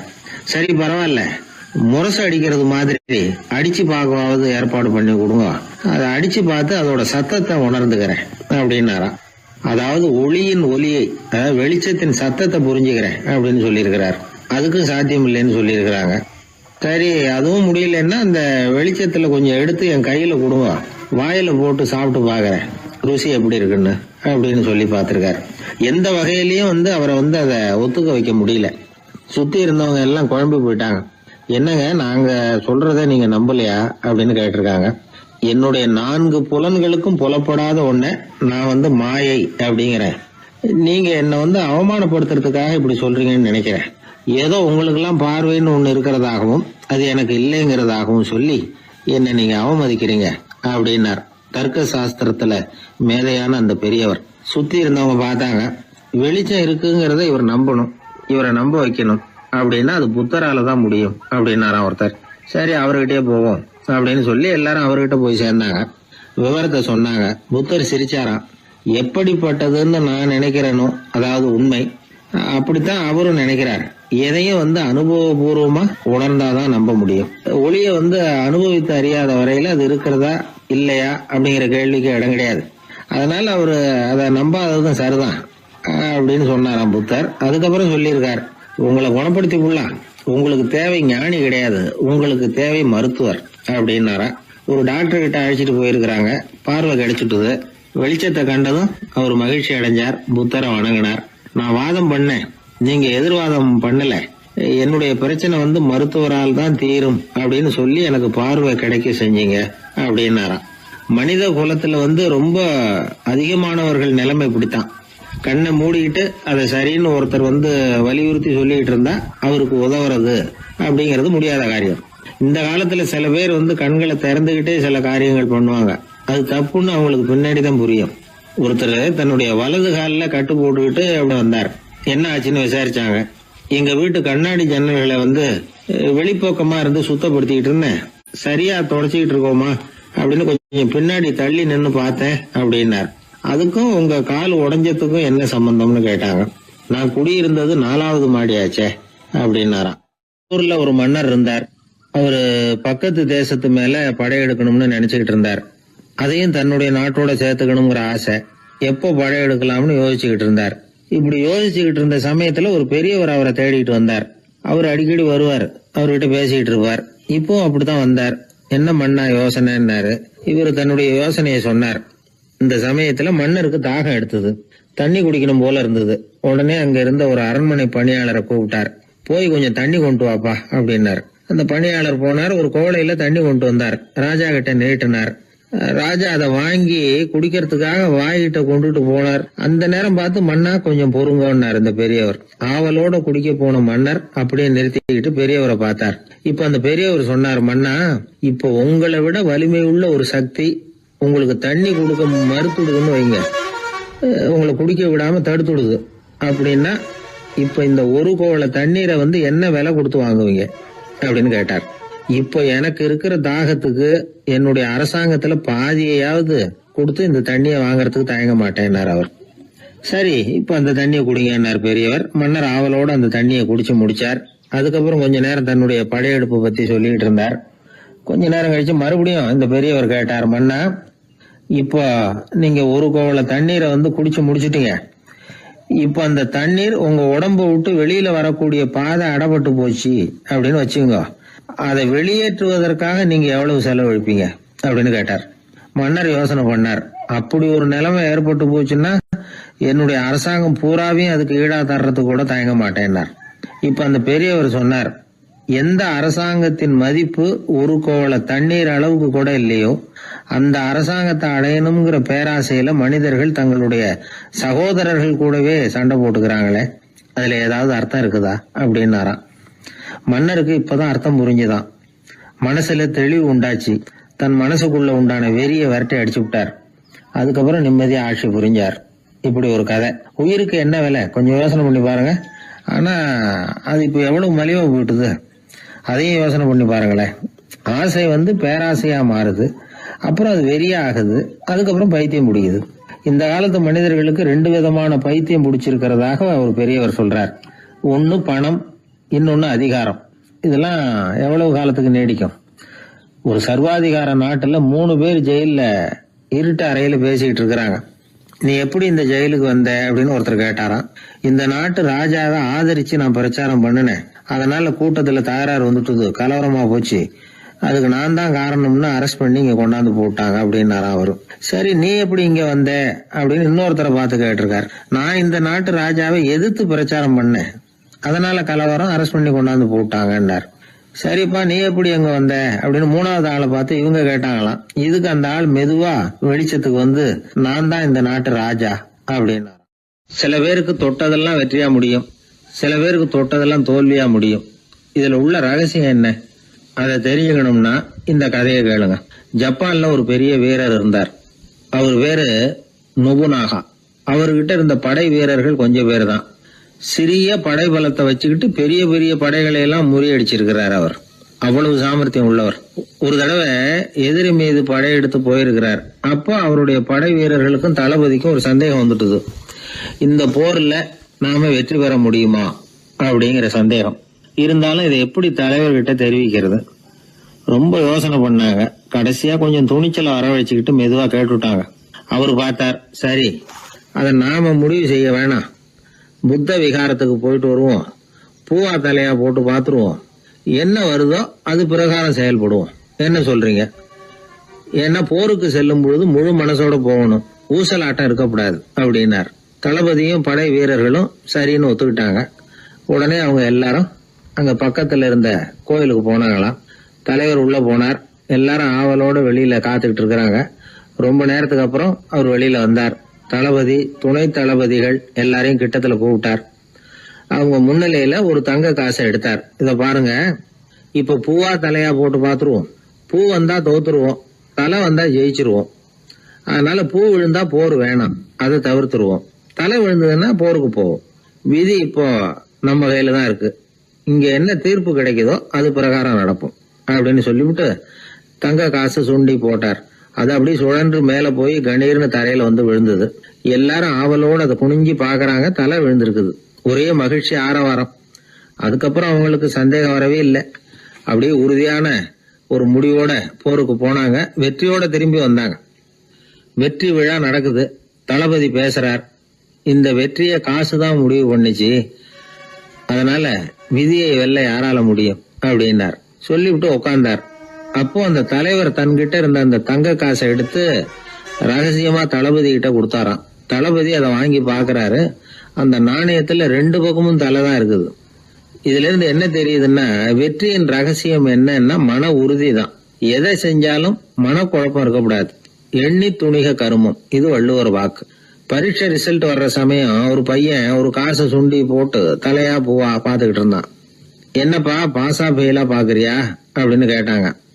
பரீட்சை ரிசல்ட்டை பொறுத்த வரைக்கும் எனக்கு சந்தேகம் இல்லை சார் அப்படின்னா. அப்புறம் எதுக்கு இது அப்படின்னு கேட்டாங்க. ரிசல்ட் வந்த பிறகு எங்க அப்பா என்னை திட்டுறதோட விட்டுருவாரா இல்ல அடிப்பாரா அப்படிங்கறத தெரிஞ்சுக்கிறதுக்காக இது அப்படின்னு. ஒரே ஒரு ஊர்ல ஒரு ராஜா இருந்தார். அவரு ஒரு வித்தியாசமான ராஜா. எந்த வகையில வித்தியாசமானவர்னு கேட்டா, மக்கள் கிட்ட வரி வசூல் பண்றதுல கொஞ்சம் வித்தியாசமானவர்.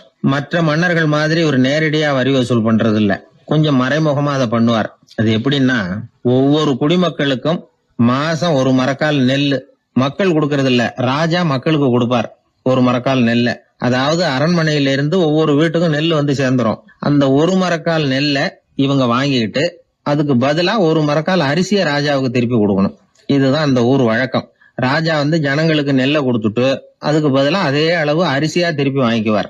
இதை தவிர வரி ஏதும் வசூல் பண்றது இல்ல. இப்படி ஒரு ராஜா. இது மேம்போக்கா பாக்குறதுக்கு ஏதோ சாதாரணமா தெரிஞ்சாலும் குடிமக்கள் ரொம்பவும் கஷ்டப்பட்டாங்க. ராஜா கொடுக்கற நெல்லையும் அரிசியாக்கணும், அதோட இன்னும் ஒரு பாதி அரிசியை இவங்க சேர்த்தும் கொடுத்தாகணும். மக்கள் வந்து ராஜாவை திட்ட ஆரம்பிச்சுட்டாங்க. இந்த ராஜா எப்ப சாவார் அப்படின்னு எதிர்பார்க்க ஆரம்பிச்சுட்டாங்க. ஏன்னா ரொம்ப கஷ்டப்படுத்துறாரு அப்படின்னு. பல பேர் அந்த ஊர்ல வீட்டை காலி பண்ணிவிட்டு வெளி தேசத்துக்கு போயிட்டாங்க. இங்க காலம் தள்ளுறது ரொம்ப கஷ்டம்னு. மக்கள் எதிர்பார்த்தது மாதிரியே நடந்தது. அந்த மன்னன் நோய் வந்து படுத்த படுக்கை ஆயிட்டான். ராஜா இப்படி சாக கிடக்குறாருன்னு தெரிஞ்சும் மக்கள் யாருமே வந்து பாக்கல. எப்படி பாப்பாங்க? அவர் தான் எப்போ போவாருன்னு பாத்துக்கிட்டு இருக்கிறாங்களே. என்னை ஏன் யாருமே வந்து பார்க்க மாட்டேங்கிறாங்க நம்ம குடிமக்கள்ல அப்படின்னு மந்திரி கிட்ட கேட்டார் ராஜா. நம்ம ஊர்ல மக்கள் எங்க இருக்காங்க பாக்குறதுக்குன்னாரு அவரு. ஏன் என்னாச்சு அவங்களுக்குன்னு கேட்டார். அமைச்சர் அப்பதான் அரசனுக்கு அவன் பண்ணின தவற வந்து சுட்டி காட்டினார். மக்களுக்கு இழைத்த கொடுமையை எடுத்து சொல்லி புரிய வச்சார். அதுக்கப்புறம் தான் மன்னருக்கு ஞானோதயம் வந்தது. செய்த பாவங்களை எண்ணி வருத்தப்பட்டான். மெதுவா அமைச்சர் பக்கம் திரும்பி, எங்க என் புள்ளன்னு கேட்டான். அவர் எங்கேயாவது ஊர் சுத்திக்கிட்டு இருப்பார், சூதாட்ட விடுதிகள்ல கிடப்பார் அப்படின்னாரு அமைச்சர். அவன் எங்க இருந்தாலும் உடனே அழைச்சிட்டு வாங்கன்னு உத்தரவு போட்டார் ராஜா. அடுத்த நாளே இளவரசனை கொண்டாந்து நிறுத்தினாங்க. தந்தையே, என்ன செய்யணும்னா சொல்லுங்க அப்படின்னு கேட்டான் இளவரசன். அவர் சொன்னார், மகனே, மக்களுக்கு வந்து நான் பொல்லாதவன் ஆயிட்டேன், அவங்க எல்லாம் என்ன நல்லவன்னு சொல்லணும். அப்படி அவங்கள சொல்ல வைக்க வேண்டியது உன்னோட பொறுப்புன்னார். தந்தையே, நீங்க வந்து கவலைப்படாதீங்க, உங்களை ரொம்ப ரொம்ப நல்லவர்னு மக்கள் சொல்லும்படியாக நான் செய்யறேன் அப்படின்னா பையன். அதுக்கப்புறம் கொஞ்ச நாள்ல பையன் பட்டத்துக்கு வந்தான். அவன் என்ன பண்ணான், வரி வசூல் பண்ற முறையில ஒரு மாற்றத்தை உண்டு பண்ணான். என்ன மாற்றம் பண்ணனான்னா, ஒவ்வொரு வீட்டுக்கும் ஒரு மரக்கால் உமிய கொடுக்கறது, அதுக்கு பதிலா ஒரு மரக்கால் அரிசியை வாங்கிக்கிறது. அப்பா என்ன பண்ணாரு, நெல்லை கொடுத்துட்டு அரிசியா வாங்கினார். இவன் மகன் உமிய கொடுத்துட்டு அரிசியா வாங்கினான். கொஞ்ச காலம் ஆச்சு. ஒரு நாள் மந்திரியை கூப்பிட்டு கேட்டான், அமைச்சரே, நம்ம ஊர் மக்கள் என்ன பேசிக்கிறாங்க அப்படின்னு. உங்க அப்பா ரொம்ப நல்லவன்னு பேசிக்கிறாங்க அப்படின்னாரு அமைச்சர். எப்படி இருக்கு பாருங்க, இவன் பண்ற கொடுமையில அப்பன் ரொம்ப நல்லவன் ஆயிட்டான். அதாவது இளவரசனை விட பழைய மன்னரே ரொம்ப நல்லவர், ரொம்ப பாதி கஷ்டம் தான் இது முழு கஷ்டம்ங்கிறது மாதிரி ஆயிட்டுது. எப்படியோ அப்பாவுக்கு கொடுத்த வாக்க புள்ள காப்பாத்தி விட்டான். அதாவது மன்னர் ரொம்ப நல்லவர்னு சொல்ல வைக்கிறேன்னு தானே சொன்னான், அதே மாதிரி சொல்ல வச்சுட்டான். இந்த காலத்துல இது மாதிரி அப்பாவுக்கு உதவுற பிள்ளைகள் உண்டு. ஒரு பிள்ளையாண்டான்னு சொன்னான், நான் எங்க அப்பாவுக்கு ரொம்ப ரொம்ப உதவியா இருக்கிறேன் அப்படின்னா. அப்படியா, உங்க அப்பாவுக்கு ரொம்ப உதவியா இருக்கிறியா அப்படின்னா, உங்க அப்பா என்ன செஞ்சுட்டு இருக்காருன்னு கேட்டேன். சும்மாதான் இருக்கிறார் அப்படின்னா அவன். சும்மா இருக்கிறதுக்கு இவன் உதவியா இருக்கிறானா? இப்படி இருக்கிறாங்க. அதாவது நல்லவன் அப்படின்னு பேர் வாங்குறது ரொம்ப கஷ்டம். அத எந்த வகையில வாங்கணும்னு முடிவு பண்றதுதான் முக்கியம். அதனால வாழ்க்கையில நாம மன்னரா இருந்தாலும் சரி, சாதாரண மக்களா இருந்தாலும் சரி, நல்லவன் அப்படிங்கிற பேர் வாங்குறது ரொம்ப முக்கியம். ஒரு சீடன் வெளியூர் புறப்படுறதுக்கு தயாரா இருந்தான். ரொம்ப தூரம் போக போறான். திரும்பி வர நாளாகும். புறப்படுறதுக்கான ஆயத்த வேலைகள்ல ஈடுபட்டு இருந்தான். அந்த சமயம் பார்த்து இன்னொரு சீடன் அவங்கிட்ட வந்தான். நம்ம குரு உன்னை அழைச்சிட்டு வர சொன்னார், வா அப்படின்னு கூப்பிட்டான். இவன் உடனே புறப்பட்டு போனான். குருநாதரை பார்த்தான். அவரு காலில் விழுந்து வணங்கினான். வணங்கிவிட்டு எழுந்திரிச்சான். அவ்வளவுதான். குரு ஏதாவது உபதேசம் பண்ணுவாருன்னு எதிர்பார்த்தான். ஆனா நடந்தது என்ன தெரியுமா? குரு அவனுக்கு ஓங்கி ஒரு அடி கொடுத்தார். எதிர்பாராம இந்த அடியை வாங்கினதும் அந்த சீடன் அதிர்ந்து போயிட்டான். பக்கத்துல இருந்த மற்ற சீடர்களும் திகைச்சு போய் நின்னுட்டாங்க. அடி வாங்கின சீடனுக்கு மனசுக்குள்ள குழப்பம். நாம என்ன தப்பு பண்ணணும், புறப்படுற நேரத்துல இப்படி குரு கிட்ட அடி வாங்குற மாதிரி ஆயிட்டுதே அப்படின்னு நினைச்சு மனசுக்குள்ள ரொம்ப வேதனைப்பட்டான். கொஞ்சம் துணிச்சலை வரவழைச்சுக்கிட்டு குருநாதர்கிட்டயே கேட்டுட்டான், சுவாமி, நான் என்ன தப்பு பண்ணினேன்? என்ன இப்படி அடிச்சுட்டீங்களே, ஒரு வார்த்தை கூட உங்களை எதிர்த்து நான் பேசினது இல்லையே, இவ்வளவு காலமா உங்க விருப்பத்துக்கு விரோதமா ஒரு காரியம் கூட நான் செஞ்சது இல்லையே, வந்ததும் வராததுமா ஒண்ணுமே சொல்லாம என்ன அடிச்சுட்டீங்களே, குருவே, நான் செஞ்ச குற்றம் தான் என்ன அப்படின்னு கண்ணீரோட பரிதாபமா கேட்டானா அந்த சீடன். ஆனா அந்த குரு முகத்துல கொஞ்சம் கூட கோபம் இல்லை. அவர் சிரிச்சுக்கிட்டே நின்னுகிட்டு இருந்தாராம். அதுக்கப்புறம் சொன்னாராம், என்னுடைய அருமை சீடனே, நீ ஒரு தவறும் பண்ணல. நான் உன்னை அடிச்சது நீ ஏதோ தப்பு பண்ணிவிட்டேங்கிறதுக்காக இல்ல. நீண்ட பயணம் போக போற, ஞாபகமா ஏதாவது கொடுத்து அனுப்ப வேணாமா? நீ ஞானம் பெற்ற பிறகுதான் திரும்பி வர போறேங்கிறது எனக்கு தெரியும். அதுக்கு பிறகு உன்னை அடிக்க முடியுமா? அதனால இப்ப கிடைச்சிருக்கிற இந்த வாய்ப்பை பயன்படுத்திக்கிட்டேன். அப்போதைக்கு இப்பவே அடிச்சுட்டேன், அவ்வளவுதான், வேற ஒண்ணும் இல்லை அப்படின்னாராம். குரு சிரிச்சுக்கிட்டே இப்படி சொல்றார். இருந்தாலும் இதுவும் ஒரு உபதேசம் தான். அதிர்ச்சிகளால விழிப்படைய வைக்கிறதும் ஒரு வழிதான். இது ஜென் வழி. பெரும்பாலும் அதிர்ச்சியின் மூலமாகவே ஞான தரிசனத்தை அருள்கிறவர்கள் தான் ஜென் குருமார்கள். நம்ம தியானம் தான் ஜென். இந்தியாவிலிருந்து இது சீனாவுக்கு போய் கொஞ்சம் பேர் மாறி வளம் பெற்று ஜப்பான்ல ஜென் ஆகி வளர்ந்துருக்குது, அவ்வளவுதான். ஜென்கிறது தியானம். எதை நினைச்சும் தியானிக்கிறது இல்ல, எல்லாத்திலையும் தியானம் இருக்கிறதா சொல்லுது ஜென். பேசுறது, இருக்கிறது, நடக்கிறது, சாப்பிடுறது, சிரிக்கிறது, தூங்குறது, தொழில் செய்யறது அல்லது சும்மா இருக்கிறது எல்லாமே தியானம் தான். ஜென்கிறது ஒரு சுய தரிசனம். தன்னைத்தானே அடையாளம் கண்டுகொள்கிறது தான் அது. இல்லாத எதையும் தேடி கண்டுபிடிக்கிறது இல்ல. சென் மார்க்கத்தை பத்தி ஓஷோ என்ன சொல்றாரு தெரியுமா? காணாமல் போன தன்னுடைய மூக்கு கண்ணாடி தன்னுடைய மூக்கின் மேல் இருப்பதை கண்டுகொள்வது போன்றது சென் அப்படிங்கிறார். நம்மால் இன்னொருத்தர் முகத்தை ரொம்ப நேரமா உத்து பார்த்துக்கிட்டு இருந்தார். என்ன பாக்குறீங்கன்னாரு அவரு. நீங்க போட்டிருக்கீங்களே மூக்கு கண்ணாடி, அதை தான் பாக்குறேன்னாரு இவரு. நீங்க அப்படி பாக்குறதுக்கு விசேஷ காரணம் ஏதாவது உண்டான்னு கேட்டார் இவர். உண்டுன்னார். என்னன்னு கேட்டார். நேத்திக்கு காணாம போன என்னோட மூக்கு கண்ணாடி அது அப்படின்னாராம் இவர். ஒரு ஊர்ல ஒரு குரு இருந்தார். ஒரு நாள் அவரை தேடிட்டு ஒருத்தன் வந்தான். உனக்கு என்ன வேணும்னு கேட்டார் குரு. எனக்கு ஞான தெளிவு வேணும், அதுக்கு உங்க உபதேசம் எனக்கு தேவைன்னா. உபதேசம் வேணும்னா அதை பெற்றுக்கொள்ளுகிற அளவுக்கு தகுதி உள்ளவனா உன்னை தயார்படுத்திக்கணுமேன்னார். அதுக்கு நான் என்ன செய்யணும் சொல்லுங்கன்னா, முதல்ல நீ செய்ய வேண்டியது என்னன்னா, உங்ககிட்ட இருக்கிற எல்லா கெட்ட குணங்களையும் விட்டுட்டு 1 வருஷம் கழிச்சு வா, அப்புறம் பார்க்கலான்னார். அவ்வளவுதானே, சரின்னு சொல்லிவிட்டு அவன் போயிட்டான். 1 வருஷம் கழிச்சு வந்தான். அவன் அங்க வந்து சேர்ந்த சமயத்துல அந்த ஆசிரமத்தின் மண் தரைய ஒரு வேலைக்காரன் பெருக்கி சுத்தம் பண்ணிட்டு இருக்கிறான். அந்த மண் தரையிலிருந்து எழுந்த புழுதி அதிகமா இருந்தது. அது காத்துல கலந்தது. சீடனையே மறைக்கிற அளவுக்கு ஆயிட்டுது. ஒரே புழுதி மயம். சீடனுக்கு கோபம் வந்துட்டுது. அந்த வேலைக்காரனை அடிக்கிறதுக்காக கைய வாங்கிட்டு போனான். அவன் ஓடி போய் குரு கிட்ட சொல்லிவிட்டான், குருவே, உங்க உத்தரவுப்படிதான் நான் தரையை சுத்தம் பண்ணேன். ஆனா அந்த ஆளு என்ன அடிக்க வர்றான் அப்படின்னா. குரு பார்த்தார். அந்த சீடனை கூப்பிட்டார். இத பாருப்பா, உன்னுடைய எண்ணங்கள்ல பாம்பு புகுந்துட்டுது.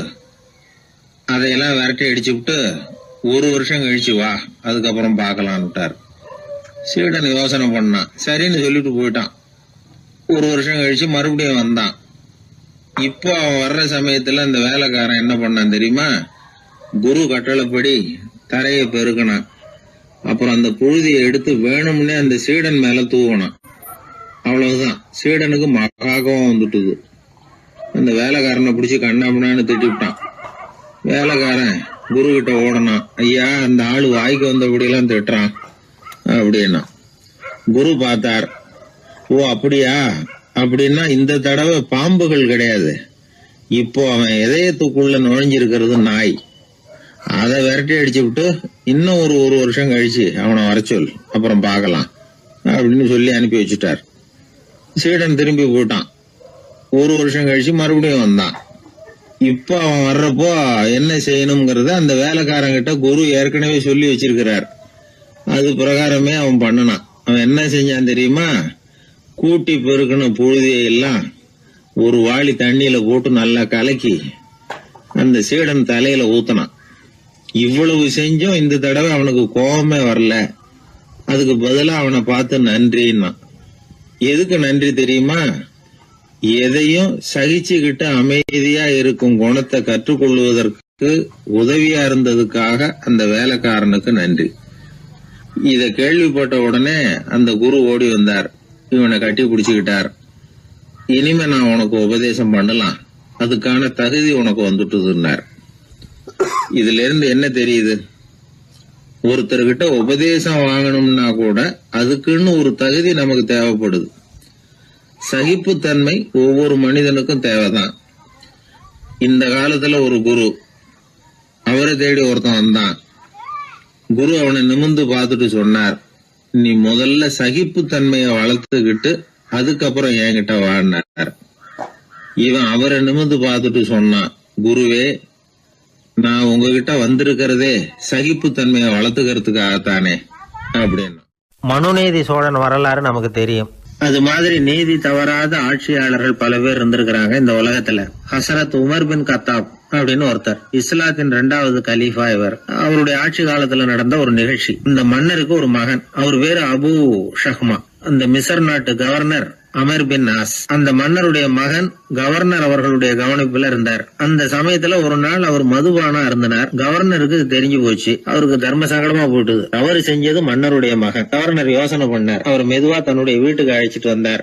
அதிகமா அவரை கஷ்டப்படுத்தாம ஒரு சின்ன தண்டனை கொடுத்து பிரச்சனையை தீர்த்துட்டார். ஏதோ பேருக்கு ஒரு தண்டனை, அவ்வளவுதான். இது நடந்து கொஞ்ச நாள் கழிச்சு மன்னருக்கு இந்த விஷயம் தெரிஞ்சு போச்சு. தன்னுடைய மகன்கிறதுனால கவர்னர் லேசான தண்டனையோட விட்டுட்டார் அப்படிங்கறத புரிஞ்சுக்கிட்டார். உடனே கவர்னருக்கு தகவல் அனுப்பினார். அமர் பின் ஆஸ் அவர்களே, என்னுடைய மகன் மதுபானம் அருந்தி இருக்கிறான். அது உங்களுக்கு தெரிஞ்ச உடனே தண்டனை கொடுத்திருக்கிறீங்க. கலீஃபாவின் மகன்கிற காரணத்தினால குறைவான தண்டனையை கொடுத்ததாக கேள்விப்படுறேன். இது ஷரியத்தின்படி மாபெரும் குற்றம். உங்களுடைய நடத்தையும் மன்னிக்க கூடியதல்ல.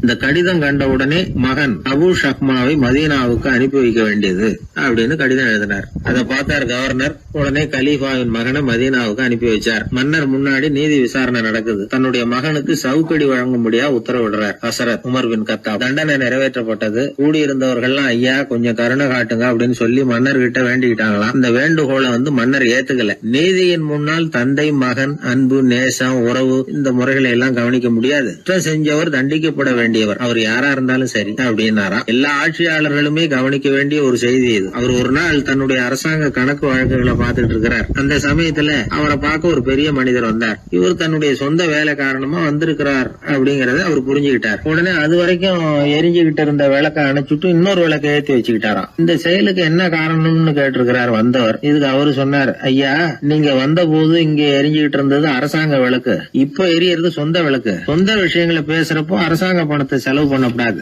அதனாலதான் விளக்க மாத்தனே அப்படின்னாராம். இப்படிலாம் பல பேர் இந்த உலகத்துல இருந்திருக்கிறாங்க. ஆனா இப்ப எல்லாம் பல பேர் அப்படி இருக்கிறது இல்ல. ஒருத்தர் அப்படிதான் அரசாங்க விஷயங்களை பார்த்துக்கிட்டு உட்கார்ந்து இருக்கிறார். அந்த சமயத்துல ஒரு பெரிய தொழில் அதிபர் அவரை பார்க்க வந்திருக்கிறார். இவரு சடார்னு எழுந்திருச்சு எரிஞ்சுகிட்டு இருந்த விளக்க அணைச்சுட்டார். எங்கும் ஒரே ஏன் விளக்க அணைச்சுட்டீங்கன்னு கேட்டிருக்கிறார் வந்தவர். இங்க நடக்கிறது மத்தவங்க கண்ணுல பற்றக்கூடாது அப்படிங்கறதுக்காக தான் விளக்க அணைச்சேன். நீங்க கொண்டு வந்திருக்கிறத அப்படி ஒரு ஓரமா வச்சுட்டு போடுங்க, அதுக்கப்புறமா விளக்க போட்டு நான் எடுத்துக்கிறேன் அப்படின்னாராம் இவர். ஒரு குழந்தை அம்மா கிட்ட போச்சு, அம்மா என்ன தூக்கிக்கா. உடனே அந்த அம்மா அந்த குழந்தைய தூக்கி இடுப்புல வச்சுக்கிறாங்க. எந்த பக்கம் வச்சுக்கிறாங்க? இடது பக்கம். பொதுவா குழந்தைய தூக்குறவங்க யாரும் வலது பக்கம் இடுப்புல வச்சுக்கிறது இல்ல. விவரம் தெரியாத சில ஆம்பளைகளை அப்படி தூக்கி வச்சுக்கிட்டு அலையிறது உண்டு. ரொம்ப காலமாவே குழந்தைகளை இடுப்புல இடது பக்கமா வச்சிருக்கிற பழக்கம் தான் இருந்து வந்திருக்குது. இதுக்கு ஆய்வாளர்கள் என்ன காரணம் சொல்றாங்க தெரியுமா? அப்படி இருந்தாதான் குழந்தை சொல்றத, குழந்தை நினைக்கிறத தாயினால நல்லா உணர முடியுதாம். இடது பகுதி ஆட்சி பண்றது குறிப்பா காதின் தலைமையாக இருக்கிறது வலது பக்கம் தான். அதனால தாய் குழந்தைக்கு பதில் சொல்லவோ, அது என்ன கேக்குதுங்கிறத சீக்கிரமா புரிஞ்சுக்கிட்டு நடந்துக்கவோ அதுதான் சௌரியம் அப்படின்னு ஆய்வாளர்கள் இதுக்கு காரணம் சொல்றாங்க.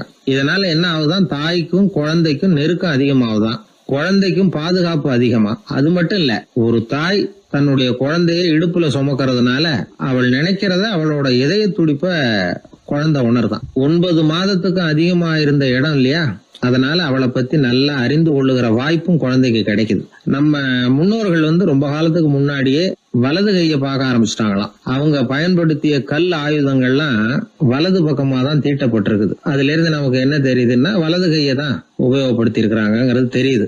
இப்படி எல்லாம் இருந்தா கூட இன்னைக்கு நம்மள 10ல் ஒருத்தருக்கு ஒரு பழக்கம் உண்டு, அது இடது கை பழக்கம். ஆனாலும் 2 கைகளும் ஒற்றுமையா இருக்கிறதுக்கு தான் ரொம்பவும் முயற்சி பண்ணுதான். இப்போ வலது கை பழக்கம் உள்ளவங்க பேசுறதுக்கு, எழுதுறதுக்கு செயல்படுத்துற தலைமையகம் தலையின் பின்புறம் பிடரியில் இருக்குது. இடது கை பழக்கம் உள்ளவங்களுக்கு மூளையில 2 பக்கங்கள்லயும் தலைமையகம் இருக்குது. இது விஞ்ஞானிகள் சொல்றது.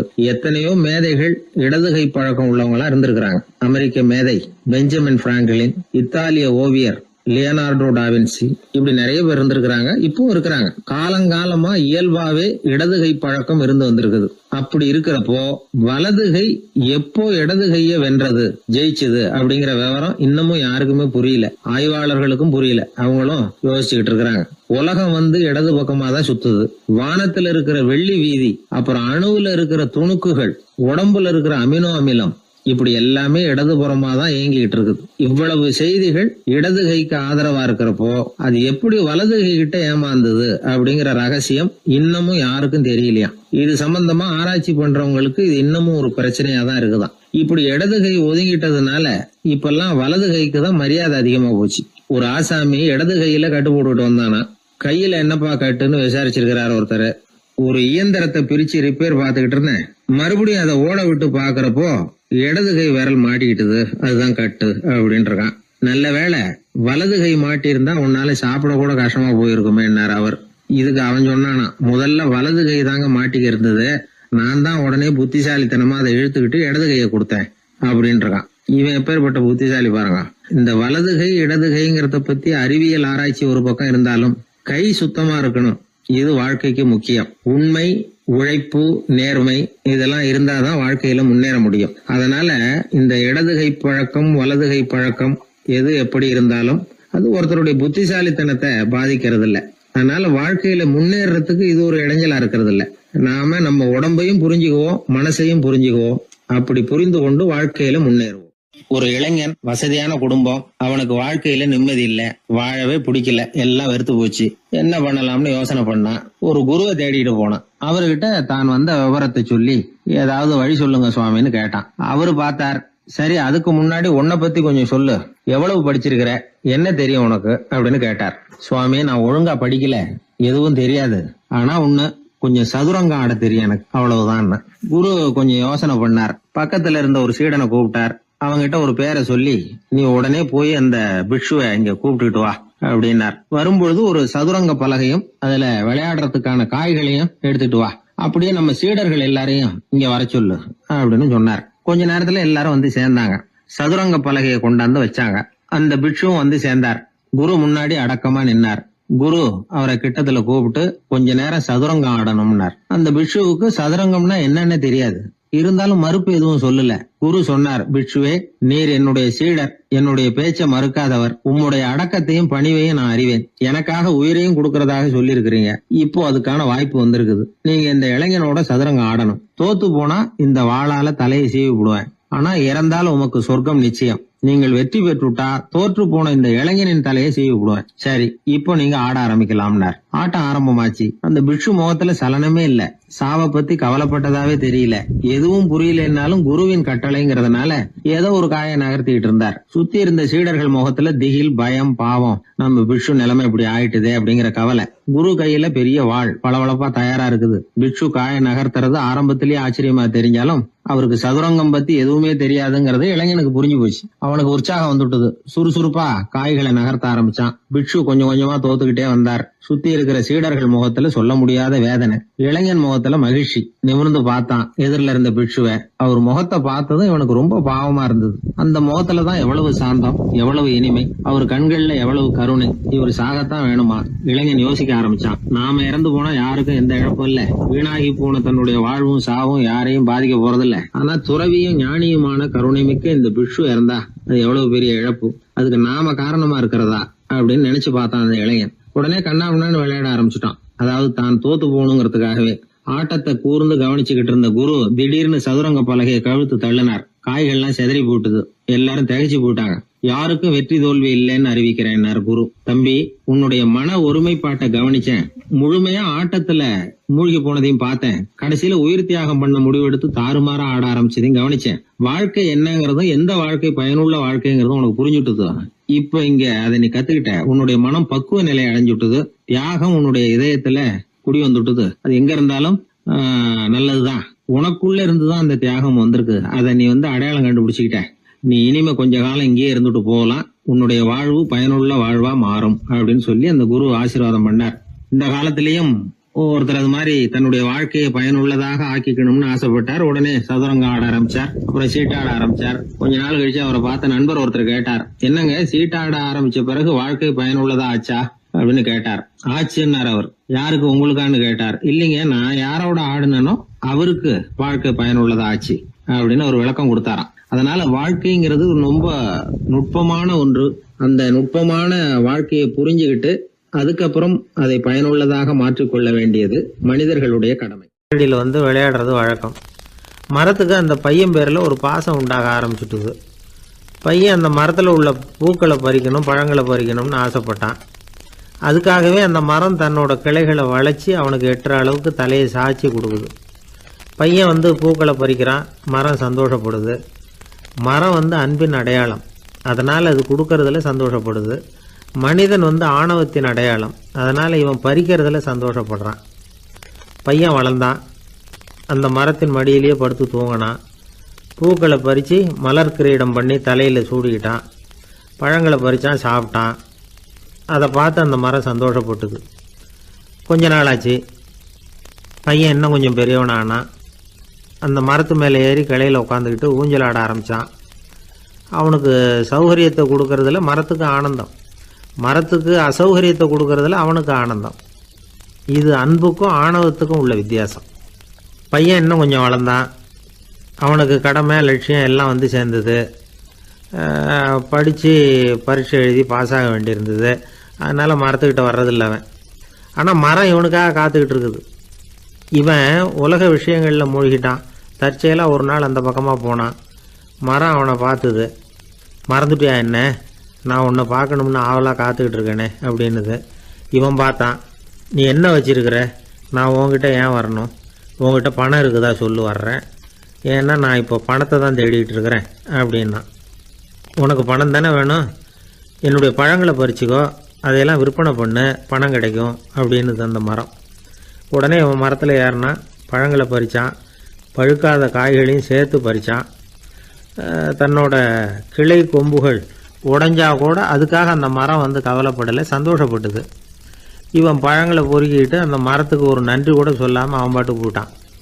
அதுக்கப்புறம் அந்த பக்கமே திரும்பலை. பணம் சம்பாதிக்கிறதுலேயே குறியாக இருந்தான். மரத்துக்கு மறுபடியும் வருத்தம், அவன் வரலையேன்னு.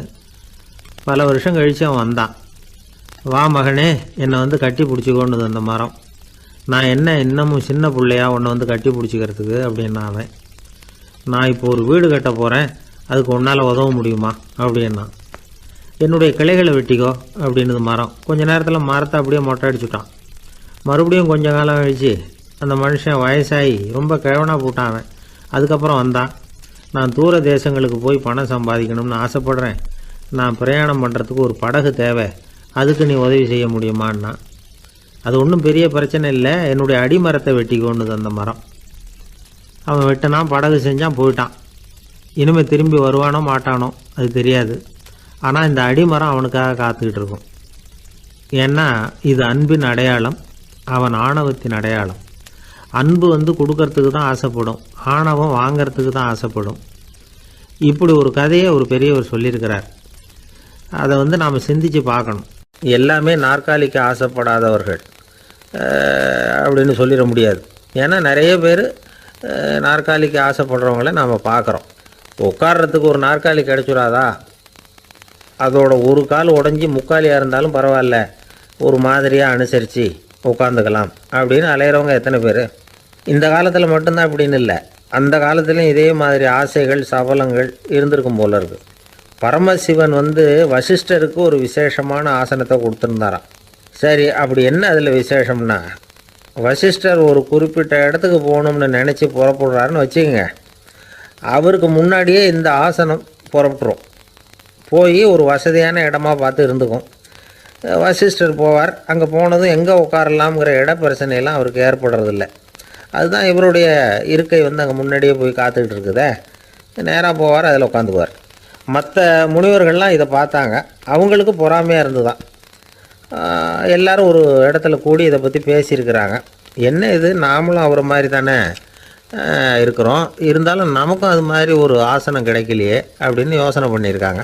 சரி, நேராக பரமசிவன்கிட்டே போவோம், இதை பற்றி கேட்போம் அப்படின்னு நினச்சிக்கிட்டு போனாங்களாம். பரமசிவனை பார்த்துருக்குறாங்க. ஐயா, நாங்களும் முனிவர்கள் தானே, வசிஷ்டர் பண்ணுறது மாதிரி நாங்களும் உங்களை குறித்து கடும் தவம் பண்ணிக்கிட்டு தானே இருக்கிறோம். அப்படி இருக்கும்பொழுது அவருக்கு மட்டும் ஏன் இந்த விசேஷ சலுகை அப்படின்னு கேட்டிருக்காங்க. அதுக்கு பரமசிவன் சொன்னாராம், முனிவர்களே, உங்கள் கேள்விக்கு நான் பதில் சொல்கிறேன், ஆனால் அதுக்கு முன்னாடி நீங்கள் ஒரு காரியம் பண்ணணும்னாராம். என்ன செய்யணும் சொல்லுங்கன்றிருக்காங்க. நீங்கள் ஒவ்வொருத்தரும் தனித்தனியாக போய் உங்களை விட உயர்ந்த ஒருத்தரை தேடி கண்டுபிடிச்சி அவருக்கு அதிதி பூஜை பண்ணி அவரை ஒரு மண்டலத்துக்குள்ளே என்கிட்ட அழைச்சிட்டு வந்துருங்க அப்படின்னாராம். சரின்னு எல்லாரும் புறப்பட்டுருக்காங்க. அவங்க போனதுக்கப்புறம் நந்தி தேவனை அழைச்சி வசிஷ்டரை கூப்பிட்டுக்கிட்டு வர சொன்னாராம். அவர் வந்தார், வணங்கினார். வசிஷ்டரே, இன்னையிலேருந்து ஒரு மண்டலத்துக்குள்ளே உங்களை விட தாழ்ந்தவர் ஒருத்தரை தேடி கண்டுபிடிச்சி அவருக்கு அதிதி பூஜை பண்ணி அவரை என்கிட்ட கூப்பிட்டுட்டு வாங்கன்னு விட்டார். சரின்னு இவரும் புறப்பட்டு போயிட்டார். கொஞ்ச நாள் ஆச்சு. முனிவர்கள்லாம் திரும்பி வந்தாங்க. பரமசிவன் முன்னாடி வந்து நின்னாங்க. ஐயா, எவ்வளவோ தேடி பார்த்துட்டோம், எங்களை விட உயர்ந்தவர்கள் யாருமே கிடைக்கல அப்படின்னாங்களாம். வசிஷ்டரும் வந்து சேர்ந்தார். ஐயா, எவ்வளவோ தேடி பார்த்தேன், என்னை விட தாழ்ந்தவர் யாருமே கிடைக்கல அப்படின்னாராம். அவரே தொடர்ந்து சொன்னார், என்னுடைய மனைவி எனக்கு அடங்கினவ தானே, அவளுக்காவது அதிதி பூஜை பண்ணி அழைச்சிட்டு வந்துடலாமான்னு யோசித்து பார்த்தேன். என்னோட மனசு அதுக்கும் இடம் கொடுக்கல. ஏன்னா அவளோட பதிவிரதத்துக்கு முன்னாடி நாம் ஏமாத்திரம் அப்படின்னு யோசித்து பார்த்தேன். அதனால் அந்த எண்ணத்தையும் கைவிட்டுவிட்டேன் அப்படின்னு ரொம்ப வருத்தத்தோடு சொன்னாராம். இதை கேட்ட உடனே மற்ற முனிவர்களுக்கு வெக்கமாக போச்சு. இந்த உலகத்தில் நம்மளை விட மேலானவங்க யாருமே இல்லைன்னு நாம் நினச்சோம். வசிஷ்டரோ தன்னை விட தாழ்வானவங்க யாருமே இல்லைன்னு நினைக்கிறார். பரமசிவன் ஏன் அந்த ஆசனத்தை அவருக்கு மட்டும் கொடுத்தார் அப்படிங்கிற கேள்விக்கான பதில் அவங்களுக்கு கிடச்சிட்டு தான். இந்த காலத்தில் நாம் எப்படி நினைக்கிறோம்னா, எல்லாரும் நம்மளை விட மட்டமானவங்கன்னு நினைக்கிறோம். அதனால் நாம் மட்டும் நாற்காலியில் உட்காந்தா போதும் அப்படின்னு நினைக்கிறோம். ஏமாந்து போனவங்க சந்தர்ப்பம் பார்த்து காலை வாரி விட்டுறாங்க, கீழே விழுந்து காலை உடச்சிக்கிறோம். அதுதான் இன்றைக்கி நடக்கிறது. ஒரு அம்மா தன்னோட வீட்டுக்காரரை ஒரு மனோதத்துவ டாக்டர்கிட்ட அழைச்சிட்டு போனாங்களாம். என்ன ப்ராப்ளம்னு கேட்டிருக்கார் டாக்டர். எங்கள் வீட்டுக்காரர் அடிக்கடி நாற்காலியில் உட்காந்து காலை உடச்சிக்கிறார் அப்படின்னாங்களாம். அப்படின்னா அந்த நாற்காலியில் தான் ஏதோ கோளாறு அப்படின்னாரான் டாக்டர். அப்படி இருக்க முடியாது டாக்டர் அப்படின்னாங்களாம் அந்த அம்மா. அது எப்படி அவ்வளோ உறுதியாக சொல்கிறீங்கன்னு கேட்டிருக்கார் அந்த டாக்டர். எங்கள் வீட்டில் நாற்காலியே கிடையாது டாக்டர், இவர் இருக்கிறதா நினச்சிக்கிட்டு உட்கார்றார், அதுதான் ப்ராப்ளம். ஒரே ஒரு ஊரில் ஒரு ராஜா இருந்தார், ரொம்ப நல்லவர். ஒரு நாள் அரண்மனையில் விசாரணை நடந்துக்கிட்டு இருக்குது. அதில் ஒரு வழக்கு. ஒரு விவசாயி புகார் கொடுக்குறார். என்ன புகார்னா, அவர் வயலில் ஆடுகள் மேய்ஞ்சி பயிரை அழிச்சுட்டுது. நிறைய உழைச்சி செலவு பண்ணி பயிரை உண்டாக்கி வச்சுருந்தேன், எல்லாம் போயிட்டுது. இனிமேல் நான் என்ன செய்யறது, நீங்கள் தான் சரியான தீர்ப்பு வழங்கணும் அப்படின்னார் அந்த விவசாயி. அந்த ஆடுகளுக்கு சொந்தக்காரர் யாருன்னு கண்டுபிடிச்சி அரண்மனைக்கு அழைச்சிட்டு வாங்கன்னு உத்தரவு போட்டார் ராஜா. சேவகர்கள் போனாங்க, ஆளை கண்டுபிடிச்சாங்க, கூப்பிட்டுக்கிட்டு அரண்மனைக்கு வந்துட்டாங்க. ராஜா விசாரணை பண்ணார். அப்புறம் விசாரித்து முடிச்சுவிட்டு தீர்ப்பு வழங்கினார். இந்த விவசாயி அடைந்திருக்கிற இழப்புக்கு ஈடாக உன்னுடைய ஆடுகளை அவங்ககிட்ட கொடுத்துட வேண்டியது அப்படின்னு சொல்லிவிட்டார். உன்கிட்ட இருக்கிற ஆடு பூரா அவன்கிட்ட கொடுத்துரு, அந்த ஆட்டுனால் ஏற்பட்ட இழப்பு சரியாக போகட்டும் அப்படின்னு தீர்ப்பு வழங்கிட்டார். அந்த மன்னருடைய மகன் இதை பார்த்துக்கிட்டே உட்காந்துருந்தான். இந்த தீர்ப்பை இன்னும் கூட சிறப்பாக வழங்கலாமே அப்படின்னு நினச்சான். அப்பாக்கிட்ட சொன்னான். உடனே அந்த அரசர், சரி நீயே இதுக்கு சரியான தீர்ப்பு சொல்லு அப்படின்னார். அந்த இளவரசன் தீர்ப்பு சொல்கிறான். அவன் சொன்ன தீர்ப்பு என்னன்னா, உங்ககிட்ட இருக்கிற ஆடுகள் எல்லாத்தையும் ஒரு வருஷ காலத்துக்கு அந்த விவசாயிகிட்ட ஒப்படைச்சிட வேண்டியது. அந்த ஒரு வருஷத்துக்குள்ள அந்த ஆடுகள் போடுற குட்டிகள், பால், எரு எல்லாம் விவசாயம் எடுத்துக்க வேண்டியது. ஒரு வருஷத்துக்கு அப்புறம் உங்களுடைய ஆடுகளை நீங்களே திருப்பி வாங்கிக்க வேண்டியது. இதுதான் இளவரசன் சொன்ன தீர்ப்பு. இது சரியான தீர்ப்பு தான். இனிமேல் என்னுடைய அரச பொறுப்புகளை இளவரசர் வசம் ஒப்படைக்கிறேன் அப்படின்னு சொல்லி ஒப்படைச்சுட்டாராம். அதாவது தாவூத் நபி, சுலைமான் நபி இவர்களுடைய சரித்திரத்தில் இந்த சம்பவம் காணப்படுறதாக ஒரு நண்பர் சொன்னார். ஒரு தண்டனையை பெறுகிறவன் அதுக்கு பிறகு சமூகத்தில் நல்ல விதமாக வாழறதுக்கு வாய்ப்பு இருக்கிறது மாதிரி அமையணும் தீர்ப்பு. அதுக்கு இது ஒரு உதாரணம்.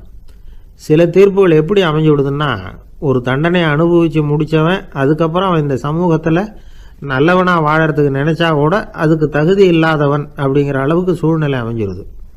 இது சிந்திக்க வேண்டிய ஒரு செய்தி. இன்னொரு ஊரில் ஒரு ராஜா இருந்தார். அவர் ஒரு நாள் ஒரு போட்டி வச்சார். என்ன போட்டின்னா, அரண்மனை வாசலில் ஒரு பெரிய நீச்சல் குளம், அதில் நிறைய விஷப்பாம்புகள்.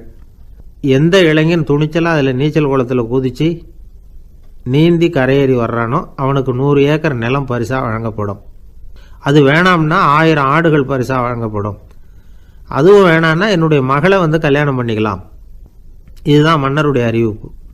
பரிசுலாம் நல்லா தான் இருக்குது, இருந்தாலும் பாம்புகள் உள்ள குளம்ங்கிறது நல்லா இல்லையே. அதனால் யாரும் அதில் குதித்து நீஞ்சறதுக்கு முன் வரல. இருந்தாலும் திடீர்னு ஒரு இளைஞன் அந்த நீச்சல் குளத்தில் குதித்தான், நீந்தினா ஒரு வழியாக கரையேறி வந்துட்டான். மன்னருக்கு ரொம்ப மகிழ்ச்சி. நீ தான் தைரியமான இளைஞன், வா இப்படின்னு கூப்பிட்டார். கிட்ட வந்தான். அந்த இளைஞன் தண்ணீர் சொட்ட சொட்ட நிற்கிறான். சரி, உனக்கு 100 ஏக்கர் நிலம் வேணுமான்னு கேட்குறார். வேண்டாங்கிறான்.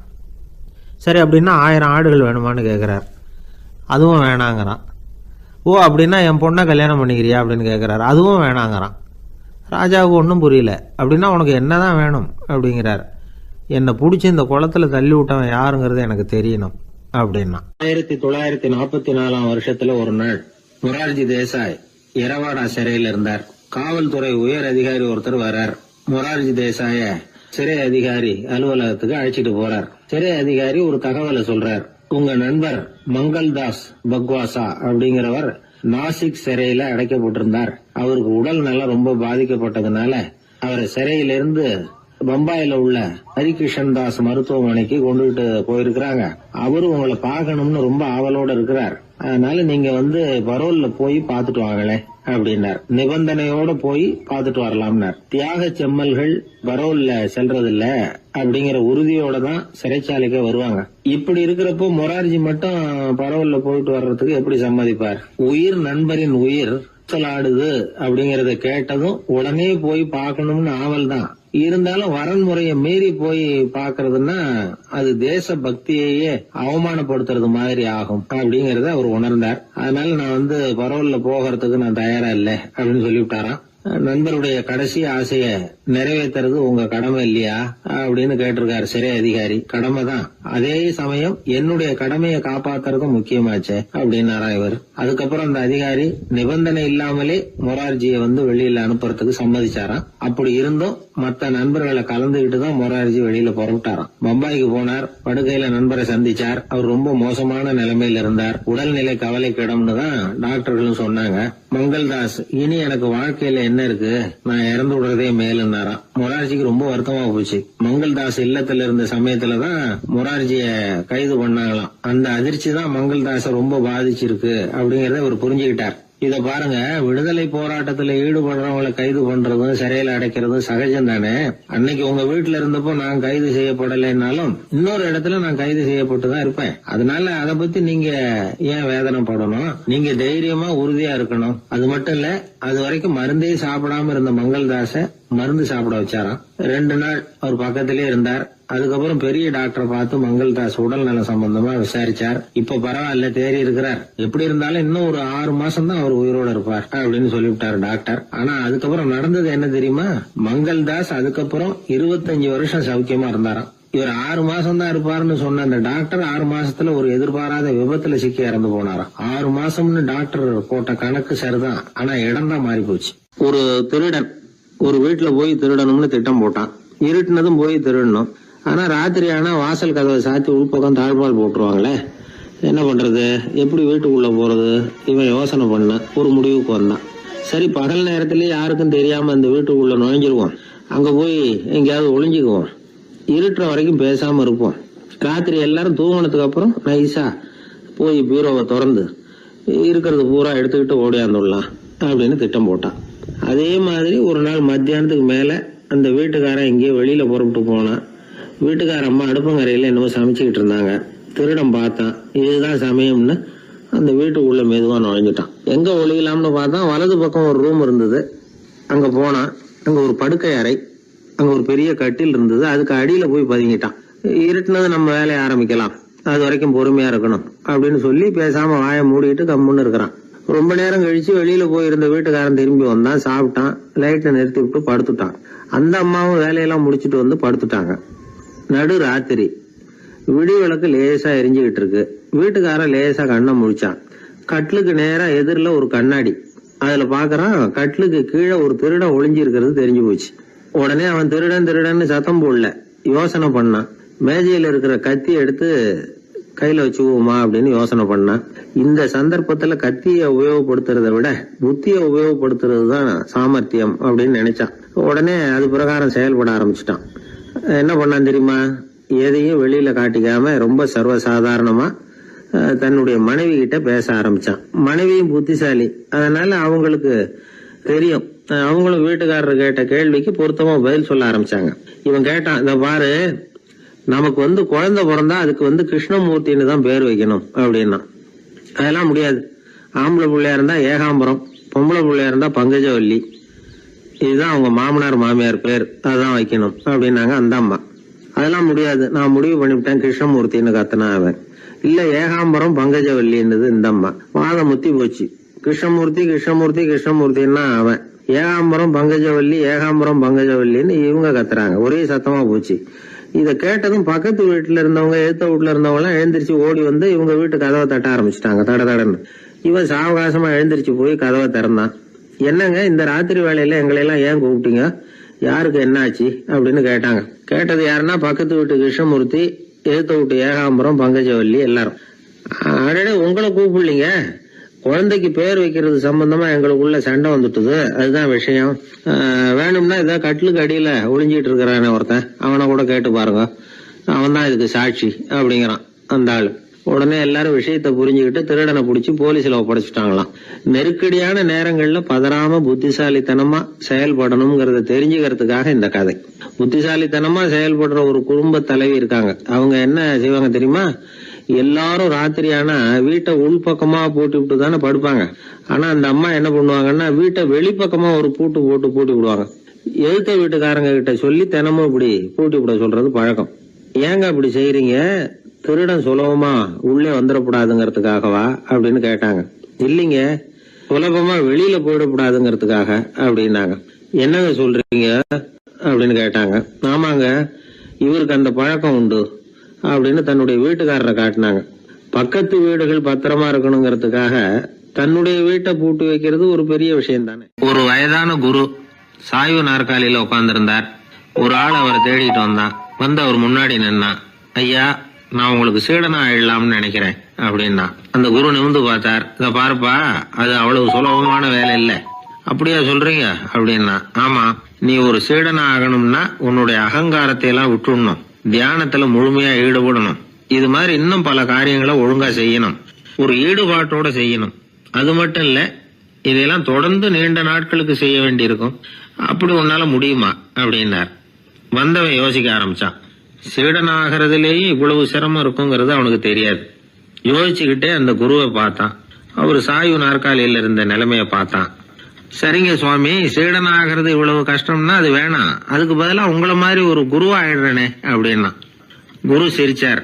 நீ சொல்றது சரிதான், குருவாகிறது சுலபமான வேலைதான் அப்படின்னார். இதை கேட்டதும் அந்த ஆளுக்கு ஏகப்பட்ட சந்தோஷம். கஷ்டப்படாம குருவாயிடலாம் போல இருக்குதே அப்படின்னு கணக்கு போட்டான். பிறகு அந்த குரு சொன்னார், நீ குருவாயிட்டா பல சீடர்களுக்கு தலைவனா ஆகணும், அவங்கள வழி நடத்தி செல்லணும். அது கஷ்டமாச்சே. ஏன்னா பல பேர் கோவப்படுறவங்களா இருப்பாங்க, சில சமயம் சண்டை கூட போட்டுக்குவாங்க, சொல்றத கேட்க மாட்டாங்க, பணிவு இருக்காது. இப்படிப்பட்டவங்களை எல்லாம் சமாளிக்கிறதுங்கிறது ரொம்ப ஆபத்தான விஷயமாச்சேன்னார். என்ன சுவாமி, இப்ப கொஞ்ச நேரத்துக்கு முன்னாடி தானே சொன்னீங்க குருவா ஆகிறது சுலபம்னு அப்படின்னா. ஆமா, அது சரிதான். இப்ப என்னையே பாரு, நான் எவ்வளவு ஓய்வா இருக்கிறேன். ஆனா ஒண்ணு, ஒருத்தன் பல சீடர்களை வழி நடத்தி செல்லணும், அல்லது ஒரு சீடன் ஆயிடணும். இப்படி ரெண்டுல ஒண்ணு ஆனாதான் நல்லது அப்படின்னாரு அவரு. அவன் இப்ப ரொம்ப குழம்பி போயிட்டான். ஏன்னா மாத்தி மாத்தி ஒவ்வொரு விதமா சொல்றாருன்னு. சுவாமி, நீங்க சொல்றத பார்த்தா ரெண்டுமே கஷ்டமான காரியமா தான் தோணுது. என்ன முடிவு எடுக்கிறதுன்னு எனக்கு புரியல. அதனால உங்களுடைய அபிப்பிராயம் என்ன, அதை சொல்லுங்க அப்படின்னு கேட்டான். இப்ப அந்த குரு சொன்னார், நீ பல சீடர்களின் தொல்லைகளுக்கு ஆளாகிறத விட நீயே முதல்ல சீடனாகி தொல்லைப்படுறதுதான் சரியா இருக்கும்.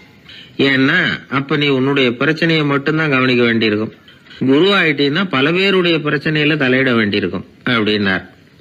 ஒரு உண்மையான குருவுக்கும் சீடனுக்கும் உள்ள உறவுங்கிறது ரொம்ப பயன் கருதாத ஒரு அன்பு கலப்பு. ரெண்டு இயற்கையான முழுமை நெருங்கி ஒன்றோட ஒன்று கலக்கிறது. நீங்க கேள்வி கேட்டா எப்படி அது முழுமை இருக்க முடியும்? அதுல முழுமைங்கிறது ஒரு அமைதியான நிலை. இந்த காலத்து குரு சீடர்கள்லாம் வேற மாதிரி. ஒரு குரு தன் சீடன் கிட்ட சொன்னார், இந்த பாருப்பா, நீ இந்த உலகத்துல எதுக்கும் பிரயோஜனப்பட மாட்ட, பன்றி மேய்க்கிறது கூட லாய்க்கில்லை அப்படின்னார். அப்படின்னா ஒண்ணு செய்யறேன் அப்படின்னா சீடன். என்ன பண்ணுவேன்னு கேட்டிருக்காரு குரு. உங்களை மாதிரியே ஒரு குருவாயிடுறேனே அப்படின்னானா அந்த சீடன். பத்திரிகையில வர்ற செய்திகளை கூட நகைச்சுவையா சொல்றது உண்டு. அதாவது அதை நேரடியா சொன்னா வானொலியில அனுமதிக்க மாட்டாங்க சில விஷயங்களை. அது சின்னாருக்கு கௌரவ குறைச்சல். அது வேடிக்கை கலந்து நகைச்சுவோடு சொல்லும் பொழுது அதை அனுமதிச்சிருவாங்க. அப்ப அந்த விசாரணை கமிஷன் அது இது நிறைய நடந்துகிட்டு இருந்தது. டெல்லியில இருந்து அமலாக்க பிரிவு அதிகாரிகள்லாம் வராங்க போறாங்கன்னு பத்திரிகையில அமர்க்கலப்பட்ட இடம். அந்த நேரம் நான் ஒரு ரேடியோவில் ஒரு செய்தியை தயார் பண்றோம். அப்ப என்ன பண்ணேன்னா, இது மாதிரி அந்த பத்திரிகை செய்தியை வச்சுக்கிட்டே ஒரு செய்தி சொன்னோம், இன்னொரு தகவல் சொல்லி. ஒருத்தன் தமிழ்நாட்டுல ஒரு ஆள், அவன் திடீர்னு கோடீஸ்வரன் ஆயிட்டான். நேற்று வரைக்கும் சாதாரணமா இருந்தாள், இன்னைக்கு கோடீஸ்வரன் ஆயிட்டான். டெல்லியில இருந்து 2 அதிகாரிகள் வராங்க, எப்படி அவன் பணம் சேர்த்தான்னு கண்டுபிடிக்கிறதுக்கு. அவனை கூப்பிட்டு 2 அதிகாரிகளும் எப்படிடா பணம் சேர்த்த? நான் ஒன்னும் தப்பான வழியில பணம் சேர்க்கல சார், நான் பந்தயம் கட்டியே பணக்காரன் ஆயிட்டேன். பந்தயம் கட்டி எப்படிடா பணக்காரன் ஆக முடியும் அப்படின்னா, நீங்க நம்புங்க சார், நான் பந்தயம் கட்டி தான் பணக்காரன், தப்பான வழியில சேரல சார். பந்தயம் கட்டி எப்படிடா கோடீஸ்வரன் ஆனேன் அப்படின்னா, நாங்க நம்ப முடியாதுன்றான் விசாரிக்க வந்தவன். அப்படின்னா உங்ககிட்டே ஒரு பந்தயம் கட்டட்டுமான்றான் விசாரிக்க வந்தவன்ட்டிய. என்னடா பந்தயம் அப்படின்னா, ஒண்ணுமில்ல சார், இது என் கண்ணு, இது என் பல்லு, என் கண்ணை என் பல்லாலேயே கடிக்கிறேன், எவ்வளவு பந்தயம். விசாரிக்க வந்தா 100 ரூபாய் எடுத்து வச்சான், இதை ப்ரூவ் பண்றான்னு. அப்படியே கண்ணை எடுத்துட்டான். அது பளிங்கு கண்ணு, ஏற்கனவே ஒரு கண்ணு பளிங்கு கண்ணை வச்சுனா எடுத்து கடிச்சு விட்டான். இது விசாரிக்க வந்தாலும் 100 ரூபாய் விட்டுட்டு நிக்கிறான். எப்படி பணம் சேர்த்தான்னு வந்தவன். உடனே இன்னொருத்தன், இவன்ட்ட என்னடா பேச்சு கொடுக்காரா, நம்ம பணம் தான் அங்க போயிட்டு இருக்கு, உனக்கு விசாரிக்க தெரியல, போடா நான் விசாரிக்கிறேன்னு அடுத்த வந்தான். அது நீ ஒழுங்கா சொல்றேன், எப்படிடா பணம் சேர்த்தேன் சார், நீங்க கொஞ்சம் புத்திசாலியா தெரியுது அவரை விட, நீங்களாவது நம்புங்க சார், பந்தயம் கட்டி தான் பணம் சேர்த்தேன், நான் நம்ப முடியாது. அப்படின்னா உங்ககிட்ட இன்னொரு பந்தயம் கட்டட்டுமா அப்படின்றான். வேண்டாம், அவனை ஏமாத்தி விட்டேன் அதனால வேண்டான்றான். இல்ல சார், அவரு ஏமாந்தது பொய் கண்ணு, பளிங்கு கண்ணுன்னு தெரியாது, ஏமாந்துட்டார். இப்போ உங்ககிட்ட பந்தயம் கட்டுறது நெஜம் கண்ணு, இந்த பக்கம் பளிங்கு கண்ணு கிடையாது, நெஜம் கண்ணு, இதை பல்லால கடிக்கிறேன் அப்படின்னா அவன் ஒரு 100 ரூபாய் எடுத்து வச்சான். இவன் அப்படியே பல்செட்டை கட்டினான் தனியா, அப்படியே கட்டி கடிச்சு விட்டான். அதையும் விட்டுட்டான். இவன் உடனே 2 பேரும், இவன்கிட்ட பேச பேச நம்ம பணம் தான் அவன்கிட்ட போயிட்டு இருக்கு, இவன் எப்படி பணம் சேர்த்தான்னு கண்டுபிடிக்கிறதுக்கு டெல்லியில இருந்து வந்திருக்கோம், இவன் மேற்கொண்டு பேசாத, பேச பேச பந்தயம் கட்டுவான். திரும்பி போறதுக்கு ரயிலுக்கு டிக்கெட் சரியா இருக்கா பாடுறான்றான். அவன் கரெக்டா எண்ணி பார்த்து கரெக்டா இருக்குப்பா, மேற்கொண்டு பேசாத, அவன்கிட்ட நம்ம போயிடுவோம், போய் நம்ம அதிகாரிகிட்ட சொல்லிடுவோம்னு சொல்லி போயிட்டு வரேன் சார் அப்படின்னு சொல்லிட்டு மரியாதை போயிட்டாங்க. போய் டெல்லியில பெரிய அதிகாரிகிட்ட போய், சார் அவன்கிட்ட வந்து விசாரிச்சு பார்த்தோம் சார், தமிழ்நாட்டுல பந்தயம் கட்டி தான் பணம் சேர்த்தேன்னு சாதிக்கிறான், எங்ககிட்ட ஒரு 200 ரூபாய் வாங்கிட்டான் சார் அப்படின்னு அவருக்கு கோவம் வந்துட்டுது. இந்தியாவுக்கே தலைமை அதிகாரி, இதுக்காகவாடா நீங்க இருக்கீங்க, எத்தனை பேர் இருக்கீங்க உங்களை மாதிரி ஜூனியர் ஆபீசர்ஸ் நம்ம ஆபீஸ்ல இந்தியா பூரா விசாரிக்கிறதுக்கு அப்படின்னா 30 பேர் இருக்கோம் சார். 30 பேருக்கு அனுபவம் பத்தாது, நான் இந்தியாவுக்கே தலைமை அதிகாரி, அனுபவம் ஜாஸ்தி, உங்களுக்கு ட்ரைனிங் கொடுக்கணும் எப்படி ஒருத்தரை விசாரிக்கிறதுன்னு. 30 பேரும் ஒரு ரூம்ல வந்து உட்காருங்க, ஒரு ஆள் போய் அந்த ஆளை தமிழ்நாட்டுல இருந்து நீங்க கூப்பிட்டுட்டு வா, வர்ற வரைக்கும் அவன்கிட்ட பேசாதீங்க, பந்தயம் கட்டுவான், மெதுவா கொண்டு வந்து நிறுத்து அப்படின்னா ஒரு ஆள் வந்து ஸ்பெஷலா கூப்பிட்டு போட்டான். இது மாதிரி மேடையில நிறுத்திவிட்டு ஒரு தலைமை அதிகாரி 30 ஜூனியர் அதிகாரிகள் அவங்களுக்கு பயிற்சி கொடுக்குறார். இவனை பார்த்து, ஏய் ஒழுங்கா சொல்லு, எப்படி பணம் சேர்த்த, நான் இந்தியாவுக்கே தலைமை அதிகாரி, என்கிட்ட உண்மையை ஒத்துக்கிட்டீங்கன்னா உன்னை அப்ரூவர் ஆக்கிடுவேன் அல்லது தண்டனையை குறைப்பேன், அந்த அதிகாரம்லாம் என்கிட்ட உண்டு, ஒழுங்கா சொல்லு அப்படிங்கிறார். அவர், சார் நீங்க இந்தியாவுக்கே தலைமை அதிகாரி, அனுபவம் ஜாஸ்தி, நீங்களாவது நம்புங்க சார், நான் பந்தயம் கட்டி தான் பணம் சேர்த்தேங்கிறான். இங்கேயே வந்து இப்படி சாதிக்கிறேன், உன்னை நம்ப முடியாதரா அப்படின்னா உங்ககிட்ட ஒரு பந்தயம் கட்டுட்டுமா நானா அவர்கிட்ட போய், வேணாண்டா என் ஆளை ஏமாத்தி விட்டேன் அப்படின்னா, இல்ல சார் அவங்க ஏமாந்தது என் உடம்ப பத்தின ரகசியம், என் கண்ணு பளிங்கு கண்ணுன்னு தெரியாது, நான் பல்செட்டு கட்டியிருந்தது தெரியாது, ஏமாந்துட்டாங்க, இப்ப நான் உங்ககிட்ட கட்டுற பந்தயம் உங்க உடம்ப பத்தின ரகசியம். என் உடம்புல என்னடா ரகசியம், முதுகுல உங்க முதுகுல 1 ரூபா அகலத்துக்கு கருப்பா ஒரு மச்சம் இருக்கு, உண்டா இல்லையானா, இல்லேன்னு தெரியும் அவருக்கு. இல்லடா நேத்து வரைக்கும் இல்ல சார், இப்ப இருக்குது மச்சம் அப்படின்னு உடனே 100 ரூபாய் எடுத்து வச்சார் அவர் தலைமை அதிகாரி. ஒரு 100 ரூபாய் வச்சு சட்டையை கட்டி காட்டுறாரு, மச்சம் இல்ல, இவன் தோத்துட்டான் இங்கிருந்து போனவன். உடனே 200 ரூபாய் எடுத்து வச்சுக்கிட்டு, தோழர்களே இப்படிதான் ஒருத்தரை விசாரிக்கணும், என்கிட்ட இவன் ஏமாந்துட்டான் பாருங்க, துருவி துருவி விசாரிக்கிறதுன்னு சொல்றாங்களே இதுதான் அப்படின்னு விளக்கம் கொடுத்தாரு. அப்போ இவன் மெதுவா ஆரம்பிச்சானா, சார் இந்த பந்தயத்துல உங்களுக்கு 200 ரூபாய் லாபம், ஆனா இதே பந்தயத்துல எனக்கு 2900 ரூபாய் லாபம் சார் அப்படின்றான். என்னடா பண்ண அப்படின்னு கேட்டிருக்காரு. உங்களுக்கு தெரியாம இந்த 30 பேர்கிட்டையும் தனித்தனியா ஒரு பந்தயம் கட்டியிருக்கேன். 30 பேர்கிட்ட என்னடா பந்தயம் கட்டினேன், ஒண்ணும் இல்ல சார், உங்க எல்லாரும் முன்னாடியும் உங்க மேல் அதிகாரியை சட்டையை கேட்ட வைக்கிறேன், உங்களுக்கு பந்தயம் கட்டினேன், போயிட்டு பூரா எனக்கு 2900 ரூபாய் லாபம். அவரு பார்த்தா அதிர்ச்சி ஆயிட்டாரு. தலைமை, சார் நீங்க போங்க சார் அப்படின்னு சொல்லி ஒரு ஆளை கொண்டு போய், சாரை கொண்டு போய் மரியாதையா பக்கத்து ரூம்ல விட்டுவாங்க, இனிமே அவர்கிட்ட யாரும் பேசாதீங்க வாங்கன்னு சொல்லிவிட்டு, அதுக்கப்புறம் தோழர்களே இவர் பேச ஆரம்பிச்சார், தோழர்களே இனிமே யாரும் தமிழ்நாட்டு பக்கம் விசாரிக்க போகாதீங்க, நீங்க யாராவது போறதுன்னா மத்திய பிரதேசம், உத்தரப்பிரதேசம், இப்படி எத்தனையோ பிரதேசம் இருக்கு, போயிட்டு வாங்க, தமிழ்நாட்டுக்கு மட்டும் போகாதீங்க, ஏன்னா அங்க போனா நம்ம பணத்துக்கு ஆபத்து வந்துருது அப்படின்னு சொன்னாருன்னு இந்த கதையை ரேடியோல சொன்னேன். இந்த கதையை உண்மை சம்பவமா சொன்னா அனுமதிச்சிருக்க மாட்டாங்க. இந்த நகைச்சுவைக்கு உள்ள மரியாதை என்னன்னா, அது ஒரு கதை மாதிரி உண்டு பண்ணி இப்படி சொன்னதும், இதுல என்ன என்னுடைய விசேஷம்னா, இந்த ஸ்கிரிப்ட வாங்கிட்டு வர சொல்லி மந்திரியினுடைய பிஏ வந்தார். ஒரு மந்திரி அப்ப இருந்தவர், அவர் பிஏ அடிக்கடி வருவார், வந்து இந்த போன நேற்று முந்தா நாள் ரேடியோல சொன்ன அந்த இன்னொரு தகவல் காப்பி ஒண்ணு வாங்கிட்டு வா அப்படி இப்படின்னு கூப்பிடுவார், மேடையில பேசுறதுக்கு எங்களுக்கு தேவை உபயோகப்படும்னு கேட்பார். அவரு இந்த நிகழ்ச்சி வந்தப்போ உடனே அன்னைக்கு வந்துட்டார் அந்த பிஏ. இன்னைக்கு காலையில சொன்னீங்களே சார், மந்திரி கேட்கிறாரு மேடையில பேசுறதுக்கு அப்படின்னு. நான் அப்பதான் ஆச்சரியப்பட்டேன், பாருங்க இந்த நகைச்சுவைக்கு உள்ள மரியாதை. அவரே கேட்கிறார், சொல்லப்பட்டதே அவரை பத்தி தாங்கிறது தெரியாம அவரே எப்படி சொல்ல, அதுதான் சிரிப்புக்குள்ள மரியாதைங்கிறது. அது யார பத்தி சொல்றோமோ அவருக்கு தெரியாம கூட சொல்லலாம் அதை. அப்படி இது உண்மையில நடந்த சம்பவம். அந்த அமைச்சர் இப்ப இல்ல, உயிரோட எல்லாம் இருந்து வாங்கிட்டு இருந்தாங்க. கிராமத்துல ஒருத்தன் வந்து தன்னுடைய நகங்களை வெட்டிக்கிட்டு இருந்தான். வெட்டி முடிச்சதும் ஒரு வயசானவர் அவனை பார்த்து, அதெல்லாம் அடுத்தவன் கண்ணில் படுறது மாதிரி போட்டுறாதப்பா, ஆபத்துன்னார். என்ன ஆபத்துன்னு கேட்டான் இவன். எவனாவது பில்லி சூனியம் வைக்கிறவன் எடுத்துட்டு போயிட போறான் அப்படின்னாரு அவர். வேண்டாத ஒருத்தனுக்கு ஏதாவது கெடுதல் பண்ணணும்னா உடனே மந்திரவாதியை தேடி போறது உண்டு.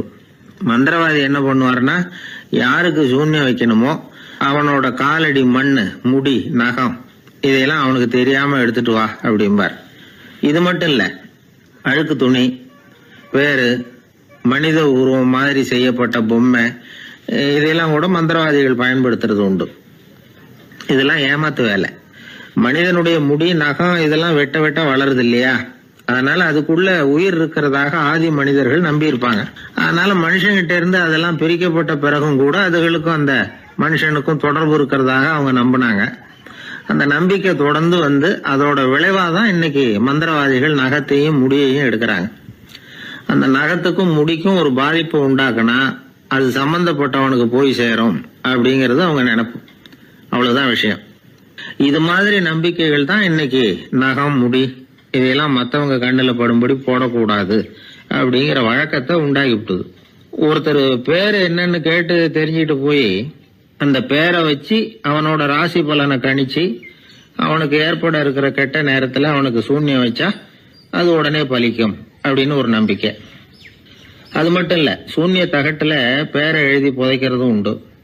இதனாலதான் பெண்கள் கணவன் பேரை சொல்லாத பழக்கம் ஏற்பட்டுதான். அதாவது பேரை கேட்டுக்கிட்டு போய் ஏதாவது கெடுதல் பண்ணிவிட்டா என்ன பண்றது அப்படிங்கிற பயம்.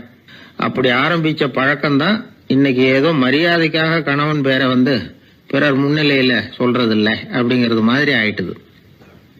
மந்திரவாதிகள் நம்ம ஊர்ல மட்டும்தான் இருக்கிறாங்கன்னு நினைக்காதீங்க, உலகம் பூரா உண்டு. பிசி தீவில் வாழக்கூடிய மக்கள் என்ன செய்வாங்களாம் தெரியுமா? இது மாதிரி மாந்திரீகம், செய்வன, பில்லி, சூனியம் இதெல்லாம் தங்களை பாதிக்காம இருக்கிறதுக்காக வீட்டை சுத்தி அகழி வெட்டி அதுல தண்ணீரை நிரப்பி வச்சிருவாங்களாம். ஆஸ்திரேலியாவில் இருக்கக்கூடிய பழங்குடி மக்கள் கிட்ட ஒரு பழக்கம், ஏதாவது பழங்கள் சாப்பிட்டா அதோட விதைய தண்ணீர்லயோ அல்லது ஆத்துலயோ போட்டுருவாங்களாம். வெளியில போட்டுட்டா அதை எடுத்து செய்வினைக்கு பயன்படுத்திடுவாங்க அப்படிங்கிற பயம். இது மாதிரி உலகம் பூராவும் செய்வினையின் மூலம் அடுத்தவங்களுக்கு பாதிப்பை உண்டு பண்ண முடியும் அப்படிங்கிற நம்பிக்கை இருக்கத்தான் செய்யுது. பொதுவா எல்லா ஊர்லயுமே நகம், முடி, காலடி மண்ணு, மனித உருவ பொம்மை இததான் மந்திரவாதிகள் பயன்படுத்துறாங்களாம். இந்த பில்லி, சூனியம், செய்வினை இதுல இருக்கிற உண்மை என்ன தெரியுமா? நகமோ முடியோ எதையும் செய்யறது இல்ல, சம்பந்தப்பட்டவனுக்கு ஏற்படுற பயம் இருக்கு பாருங்க, அதுதான் பாதிக்கும். இது மனநிலையை பொறுத்த விஷயம், வேற விஞ்ஞான ரீதியான பாதிப்பு இதுல எதுவும் கிடையாது. நம்ம ஊர்ல ஏற்பட்ட பகுத்தறிவு சிந்தனைகள், மூட நம்பிக்கைகளை எவ்வளவோ குறைச்சிருக்குது. இருந்தாலும் ஏமாந்து போறவங்க இன்னும் இருந்துகிட்டு தான் இருக்கிறாங்க. இந்த காலத்துல சின்ன குழந்தைகளை கூட ஏமாத்துறது கஷ்டம். ஒரு குழந்தை கேட்டுதான், ஏன்பா பிரார்த்தனை பண்ணுனா நமக்கு எல்லாம் கிடைக்குமா அப்படின்னு தான். ஓ கிடைக்குமே அப்படின்னாராம் அப்பா. நீ வச்சிருக்கிறிய பேனா அது கூட கிடைக்குமா அப்படின்னு கேட்டுதான் குழந்தை. ஓ கிடைக்கும் அப்படின்னாராம். அப்படின்னா நீ வச்சிருக்கிற பேனாவை என்கிட்ட கொடுத்துரு, அதுக்கப்புறம் நீ பிரார்த்தனை பண்ணி வேற ஒரு பேனாவை வாங்கிக்கோ அப்படின்னு தான் அந்த சின்ன குழந்தை. ஒரு ராஜா இருந்தார். அவர் ஒரு பெரிய கோயில் கட்டினார். பல ஊர்கள்ல இருந்து சிற்பிகள்லாம் கொண்டுகிட்டு வந்தார். அழகழகா சிற்பங்களை செய்ய சொன்னார். ஊர்ல உள்ள ஜனங்களும் கோயில் கட்டுறதுக்கு அவங்களால முடிஞ்ச உதவியை செஞ்சாங்க. ராத்திரி பகலா வேலை நடக்குது. கோயில் கொஞ்சம் கொஞ்சமா வசந்துகிட்டே வந்துட்டுது. அந்த ஊர்ல ஒரு வயசான அம்மா இருந்தாங்க, ரொம்ப ஏழை. அவங்களுக்கு மனசுக்குள்ள ஒரு உறுத்தல், இந்த ஊர்ல எல்லாரும் இந்த கோவில் கட்டுறதுக்கு அவங்களால முடிஞ்ச உதவியை பண்ணிட்டு இருக்கிறாங்க, நம்மளால ஒன்றும் பண்ண முடியலையே அப்படின்னு நினைச்சு கவலைப்பட்டாங்க. அவங்களுக்கு மனசு கேட்கல, ஏதாவது செய்யணும் நம்மளால முடிஞ்சது அப்படின்னு யோசனை பண்ணாங்க. நல்ல வெயில் நேரத்துல சிற்பிகள்லாம் ரொம்ப சிரமப்பட்டு சிலை வடிச்சுக்கிட்டு இருக்கிறாங்கல்ல, அவங்களுக்கு அந்த நேரம் தாகம் எடுக்குமே, அதனால சிரமப்பட்டு ஒரு குடத்துல தண்ணியை எடுத்துக்கிட்டு அதை இடுப்புல வச்சுக்கிட்டு மெதுவா கொண்டுகிட்டு அங்க போறது அப்படின்னு முடிவு பண்ணிட்டு அந்த அம்மா போச்சு. அங்க போய் வேலை செய்யறவங்களுக்கு தாகம் எடுக்கிற போலாம் ஒரு கோவலையில தண்ணியை எடுத்து கொடுத்துக்கிட்டு இருக்கிறது. இப்படியே பண்ண ஆரம்பிச்சுட்டு அந்த அம்மா. ஏதோ அந்த அம்மாவால முடிஞ்ச ஒரு சின்ன உதவி அது. இப்படி கொஞ்சம் கொஞ்சமா வேலை நடந்தது. கோபுரம் வசந்தது, எல்லா வேலையும் முடிஞ்சது. இனிமே கடைசியா கற்ப கிரகத்தின் மேல விமானம் அமைக்க வேண்டியதுதான் பாக்கி. அந்த வேலையும் ஆரம்பமாச்சு. அந்த சிற்பிகள்லயே அனுபவசாலியான ஒருத்தர் இந்த அம்மாவை தேடிட்டு வந்தார். பாட்டி, உங்ககிட்ட இருக்கிற ஏதாவது ஒரு பொருளை கொடுங்க, அந்த விமானத்துல வைக்கலாம் அப்படின்னு நாங்க நினைக்கிறோம் அப்படின்னார். இந்த அம்மாவுக்கு ஒன்றும் புரியல. ஏதாவது இருந்தாவில கொடுக்கலாம், எதுவும் இல்லையே, என்ன பண்றது யோசனை பண்ணாங்க. இத பாருப்பா, என்கிட்ட என்ன இருக்கு, இந்த வாசப்படியில கிடக்குது, இந்த கல்லு தான் இருக்குது, வேணும்னா இத எடுத்துட்டு போங்க அப்படின்னாங்க. உடனே அந்த கல்லை பேத்து எடுத்துட்டு போயிட்டாங்க அவங்க. அங்க போய் பார்த்தா என்ன ஆச்சரியம், அந்த விமானத்து உச்சியில கலசங்களை அமைக்கிறதுக்கான பிரம்ம எந்திரத்தை மூடுற கருங்கல் ஒண்ணு தேவையா இருந்தது. இவங்க எடுத்துட்டு போன கல்லு அதுக்கு ரொம்ப பொருத்தமா அமைஞ்சு போச்சு. ஏதோ அதுக்காகவே அளவெடுத்து செஞ்சது மாதிரி அமைஞ்சுட்டுது. அந்த கல்லையே அங்க அப்படியே பதிச்சுட்டாங்க. ஒரு வழியா கோவிலை கட்டி முடிச்சாங்க. அடுத்தது கும்பாபிஷேகம். அதுவும் ரொம்ப சிறப்பா கோலாகலமா நடந்து முடிஞ்சது. இவ்வளவையும் பார்த்த அந்த ராஜாவுக்கு மனசுக்குள்ள ரொம்ப பெருமையா இருந்தது. இவ்வளவு பெருசா இந்த கோவில் உருவாகிறதுக்கும் இவ்வளவு சிறப்பா இந்த விழா நடக்கிறதுக்கும் நாம தானே காரணம் அப்படின்னு மனசுக்குள்ள நினைச்சுக்கிட்டார். இப்படி நினைச்சுக்கிட்டே அன்னைக்கு ராத்திரி அரண்மனையில படுத்து தூங்கினார். உடனே ஒரு கனவு. ஆண்டவனே அந்த ராஜாவோட கனவுல வந்தார். ராஜா ஆண்டவனை வணங்கினார். இறைவா, உங்களுக்காக நான் கட்டி இருக்கிற கோவில் எப்படி இருக்குது, நல்லா இருக்குதா அப்படின்னு கேட்டார் ராஜா. அதுக்கு இறைவன் சொன்ன பதில் என்ன தெரியுமா? நீ கட்டின கோவில்ல அந்த கிழவியோட நிழல்ல நான் சுகமா இருக்கிறேன் அப்படின்னாராம். இப்படி சொல்லிவிட்டு கடவுள் மறைஞ்சுட்டார். கனவு கலைஞ்சுது. ராஜா விசாரிச்சாரு, யார் அந்த கிழவி அப்படின்னு. எல்லாரும் விவரத்தை சொன்னாங்க. அப்பதான் ராஜா நினைச்சு பார்த்தார், இந்த கோவிலை நானே கட்டினதாக ரொம்ப பெருமைப்பட்டுக்கிட்டேன். ஆனா அந்த வயசான அம்மா வீட்டு வாசல்ல கிடந்த கல்லு அது இறைவனுக்கு சுகமான நிழல் கொடுக்கறதாக சொல்றாரு அப்படிங்கறத எண்ணி பார்த்தார். நான்கிற எண்ணம் நழுவி போயிட்டுதான். கோபுரம் எவ்வளவு பெருசுங்கிறது முக்கியம் இல்ல, குணம் எவ்வளவு பெருசுங்கிறது தான் முக்கியம். அந்த வயசான அம்மா நம்ம நாட்டுல வாழறது தான் நமக்கு உண்மையான பெருமை அப்படின்னு நினைச்சாராம் ராஜா. இந்த காலத்திலயும் ஒரு ஊர்ல ஒரு கோவில் கட்டினாங்க. எல்லா ஜனங்களும் அவங்களால முடிஞ்சதை செஞ்சாங்க. நம்மால ஒருத்தன் அந்த திருப்பணி குழு தலைவரை போய் பார்த்தான். நான் ஏதாவது ஒத்துழைக்கணுமா ஐயா அப்படின்னு ரொம்ப பணிவா கேட்டான். திருப்பணி குழு தலைவர் சொன்னார், இத பாருப்பா, இந்த கோவில் கட்டி முடிக்கிற வரைக்கும் உன்னுடைய ஒத்துழைப்பு எதுவும் தேவையில்லை. கட்டி முடிச்சு கும்பாபிஷேகம் ஆனதுக்கு அப்புறம் தான் உன்னுடைய ஒத்துழைப்பு ரொம்ப அவசியம் அப்படின்னார். அதுக்கப்புறம் நான் என்ன செய்யணும் சொல்லுங்கன்னா, இவன் இந்த சாமி சிலையை நீ திருடிட்டு போகாம இருக்கணும், அவ்வளவுதான் அப்படின்னாராம் அவர். என்னுடைய நண்பர் ஒருத்தர், அவர் விரல்ல நகமே இருக்காது. என்ன காரணம்னு நினைக்கிறீங்க? எல்லாத்தையும் அவரே கடிச்சு துப்பிடுவார். அப்படி ஒரு பழக்கம். சின்ன குழந்தைகள் நகம் கடிக்குது, விரல் சூப்புது. இதுக்கு என்ன காரணம் தெரியுமா? குழந்தைகள் மனசுல ஏற்படக்கூடிய ஒருவித பாதுகாப்பின்மை, இன்செக்யூரிட்டி, அல்லது தான் சரியா கவனிக்கப்படல அப்படிங்கிற எண்ணத்தோட வெளிப்பாடு தான் அது அப்படிங்கிறாங்க டாக்டர்கள். சில இடங்கள்ல 2வது குழந்தை பிறந்த உடனே பெரியவர்கள் கவனம் முதல் குழந்தைகிட்ட இருந்து கொஞ்சம் விலகி 2வது குழந்தைகிட்ட போயிடும். அந்த சமயத்துல முதல் குழந்தைக்கு இந்த பழக்கம் ஏற்படுறதுக்கு வாய்ப்பு உண்டாம். சில குடும்பங்கள்ல கணவன் மனைவி 2 பேருமே வேலைக்கு போறவங்களா இருப்பாங்க. குழந்தை ரொம்ப நேரத்துக்கு பெத்தவங்களை பிரிஞ்சு இருக்க வேண்டிய சூழ்நிலை இருக்கும். குழந்தை ஒரு பாதுகாப்பின்மையை உணர ஆரம்பிக்கும். இந்த பழக்கம் வந்துடும். அதனால ஒரு குழந்தைக்கு தான் ஒதுக்கப்படுறோம் அப்படிங்கிற நினைப்பு வராம பாத்துக்கணும். வளர்ந்த குழந்தைகளும் நகம் கடிக்கும். வயசானவங்க கிட்டையும் இந்த பழக்கம் இருக்கும். இது ஒரு மனச்சிதைவின் வெளிப்பாடு அப்படிங்கிறாங்க மனநல நிபுணர்கள். அம்மா அப்பா திட்டினாலும் சரி, அல்லது ஆசிரியர் திட்டினாலும் சரி, இந்த பழக்கம் வந்துடும். நாம தவறு பண்ணிட்டோம் அப்படிங்கிற நினைப்பு வர்ற சமயம் நகம் கடிக்க ஆரம்பிச்சிருவோம். ஏதோ ஒண்ணு அடையணும் அப்படின்னு நினைக்கிறோம், அதை அடைய முடியல. இப்படி ஒரு ஏக்கம் வர்ற சமயத்திலேயும் சில பேர் நகத்தை கடிக்க ஆரம்பிச்சிருவாங்க. ஒரு பெரிய அதிகாரி, தனியார் நிறுவனத்துல வேலை பார்க்கிறவரு, அவரு டென்ஷன் ஆயிட்டாருன்னா உடனே அறைக்கு அதை சாத்தி விடுவாங்களாம். அவரே சாத்திக்குவாராம். அப்படி சாத்திக்கிட்டு உள்ள எதையாவது வெறிச்சு பார்த்துக்கிட்டே நகத்தை கடிக்க ஆரம்பிச்சிருவாராம். இந்த பழக்கம் உலகம் பூரா உண்டு. நகம் கடிக்கிறவங்களை அந்த பழக்கத்திலிருந்து மீட்கிறதுக்கு என்ன வழி அப்படின்னு லண்டன்ல உள்ள அழகியல் நிறுவன நிபுணர்கள் யோசனை பண்ணி பார்த்துருக்குறாங்க. சில ஆய்வுகள் பண்ணி பார்த்தாங்களாம். அவங்க என்ன பண்ணாங்க தெரியுமா? நகம் கடிக்கிற பழக்கம் உள்ளவங்களையெல்லாம் தேடி பிடிச்சாங்க. அவங்களையெல்லாம் 3 பிரிவா பிரிச்சுக்கிட்டாங்க. ஒரு பிரிவு கிட்ட என்ன சொன்னாங்கன்னா, உங்களுக்கு நகத்தை கடிக்கணுங்கிற நினைப்பு வர்றப்போவெல்லாம் டைரி எழுத ஆரம்பிச்சிருங்க அப்படின்னாங்களாம். இன்னொரு பிரிவு கிட்ட, உங்களுக்கு அந்த நினைப்பு வர்றப்போவெல்லாம் உங்க நகத்துக்கு வண்ணம் பூச ஆரம்பிச்சிருங்க, அழகுபடுத்த ஆரம்பிச்சிருங்க, நெயில் பாலிஷ் போடுறாங்களே அது மாதிரி. அப்படி ஒரு யோசனை சொல்லியிருக்காங்க. 3வது குழுவினர்கிட்ட, உங்களுக்கு நகத்தை கடிக்கணுங்கிற எண்ணம் வர்றப்போவெல்லாம் விரல்களை இறுக்கமா மூடி வச்சுக்கிட்டு வேற விஷயங்கள்ல கவனம் செலுத்துங்க அப்படின்னு சொன்னாங்களாம். இப்படி 3 வித முயற்சி பண்ணி பார்த்ததுல கடைசியா அவங்க என்ன கண்டுபிடிச்சாங்க தெரியுமா? 3வது குழு செஞ்சதுல நல்ல பலன் கிடைச்சதான். அதாவது நகம் தெரியாதபடிக்கு விரலை இறுக மூடிக்கிட்டு வச்சுக்கிட்டோம்னா அந்த பழக்கம் மாறுதான். அப்படி இருந்தவங்க கிட்ட இந்த நகம் கடிக்கிற பழக்கம் மெதுவா குறைஞ்சு போச்சான். அதனால நகம் கடிக்கிற பழக்கம் உள்ளவங்க இதை முயற்சி பண்ணி பார்க்கலாம். ஒரு ஆள் இருந்தார், அவருக்கு எப்ப பார்த்தாலும் நகத்தை கடிச்சுக்கிட்டே இருக்கணும், அப்படி ஒரு பழக்கம். அதனால அவர் விரல்ல எப்பவும் நகம் இருக்கிறது இல்ல, விரல் இருக்கிறதே பெரிய ஆச்சரியம். அவருக்கு திடீர்னு உடம்புல அரிப்பு, சொரிஞ்சிக்க முடியல, அரிப்பும் நிக்கல. 1 வாரம் தொடர்ந்து கஷ்டப்பட்டார். கடைசியா ஒரு டாக்டர் கிட்ட ஓடினார்.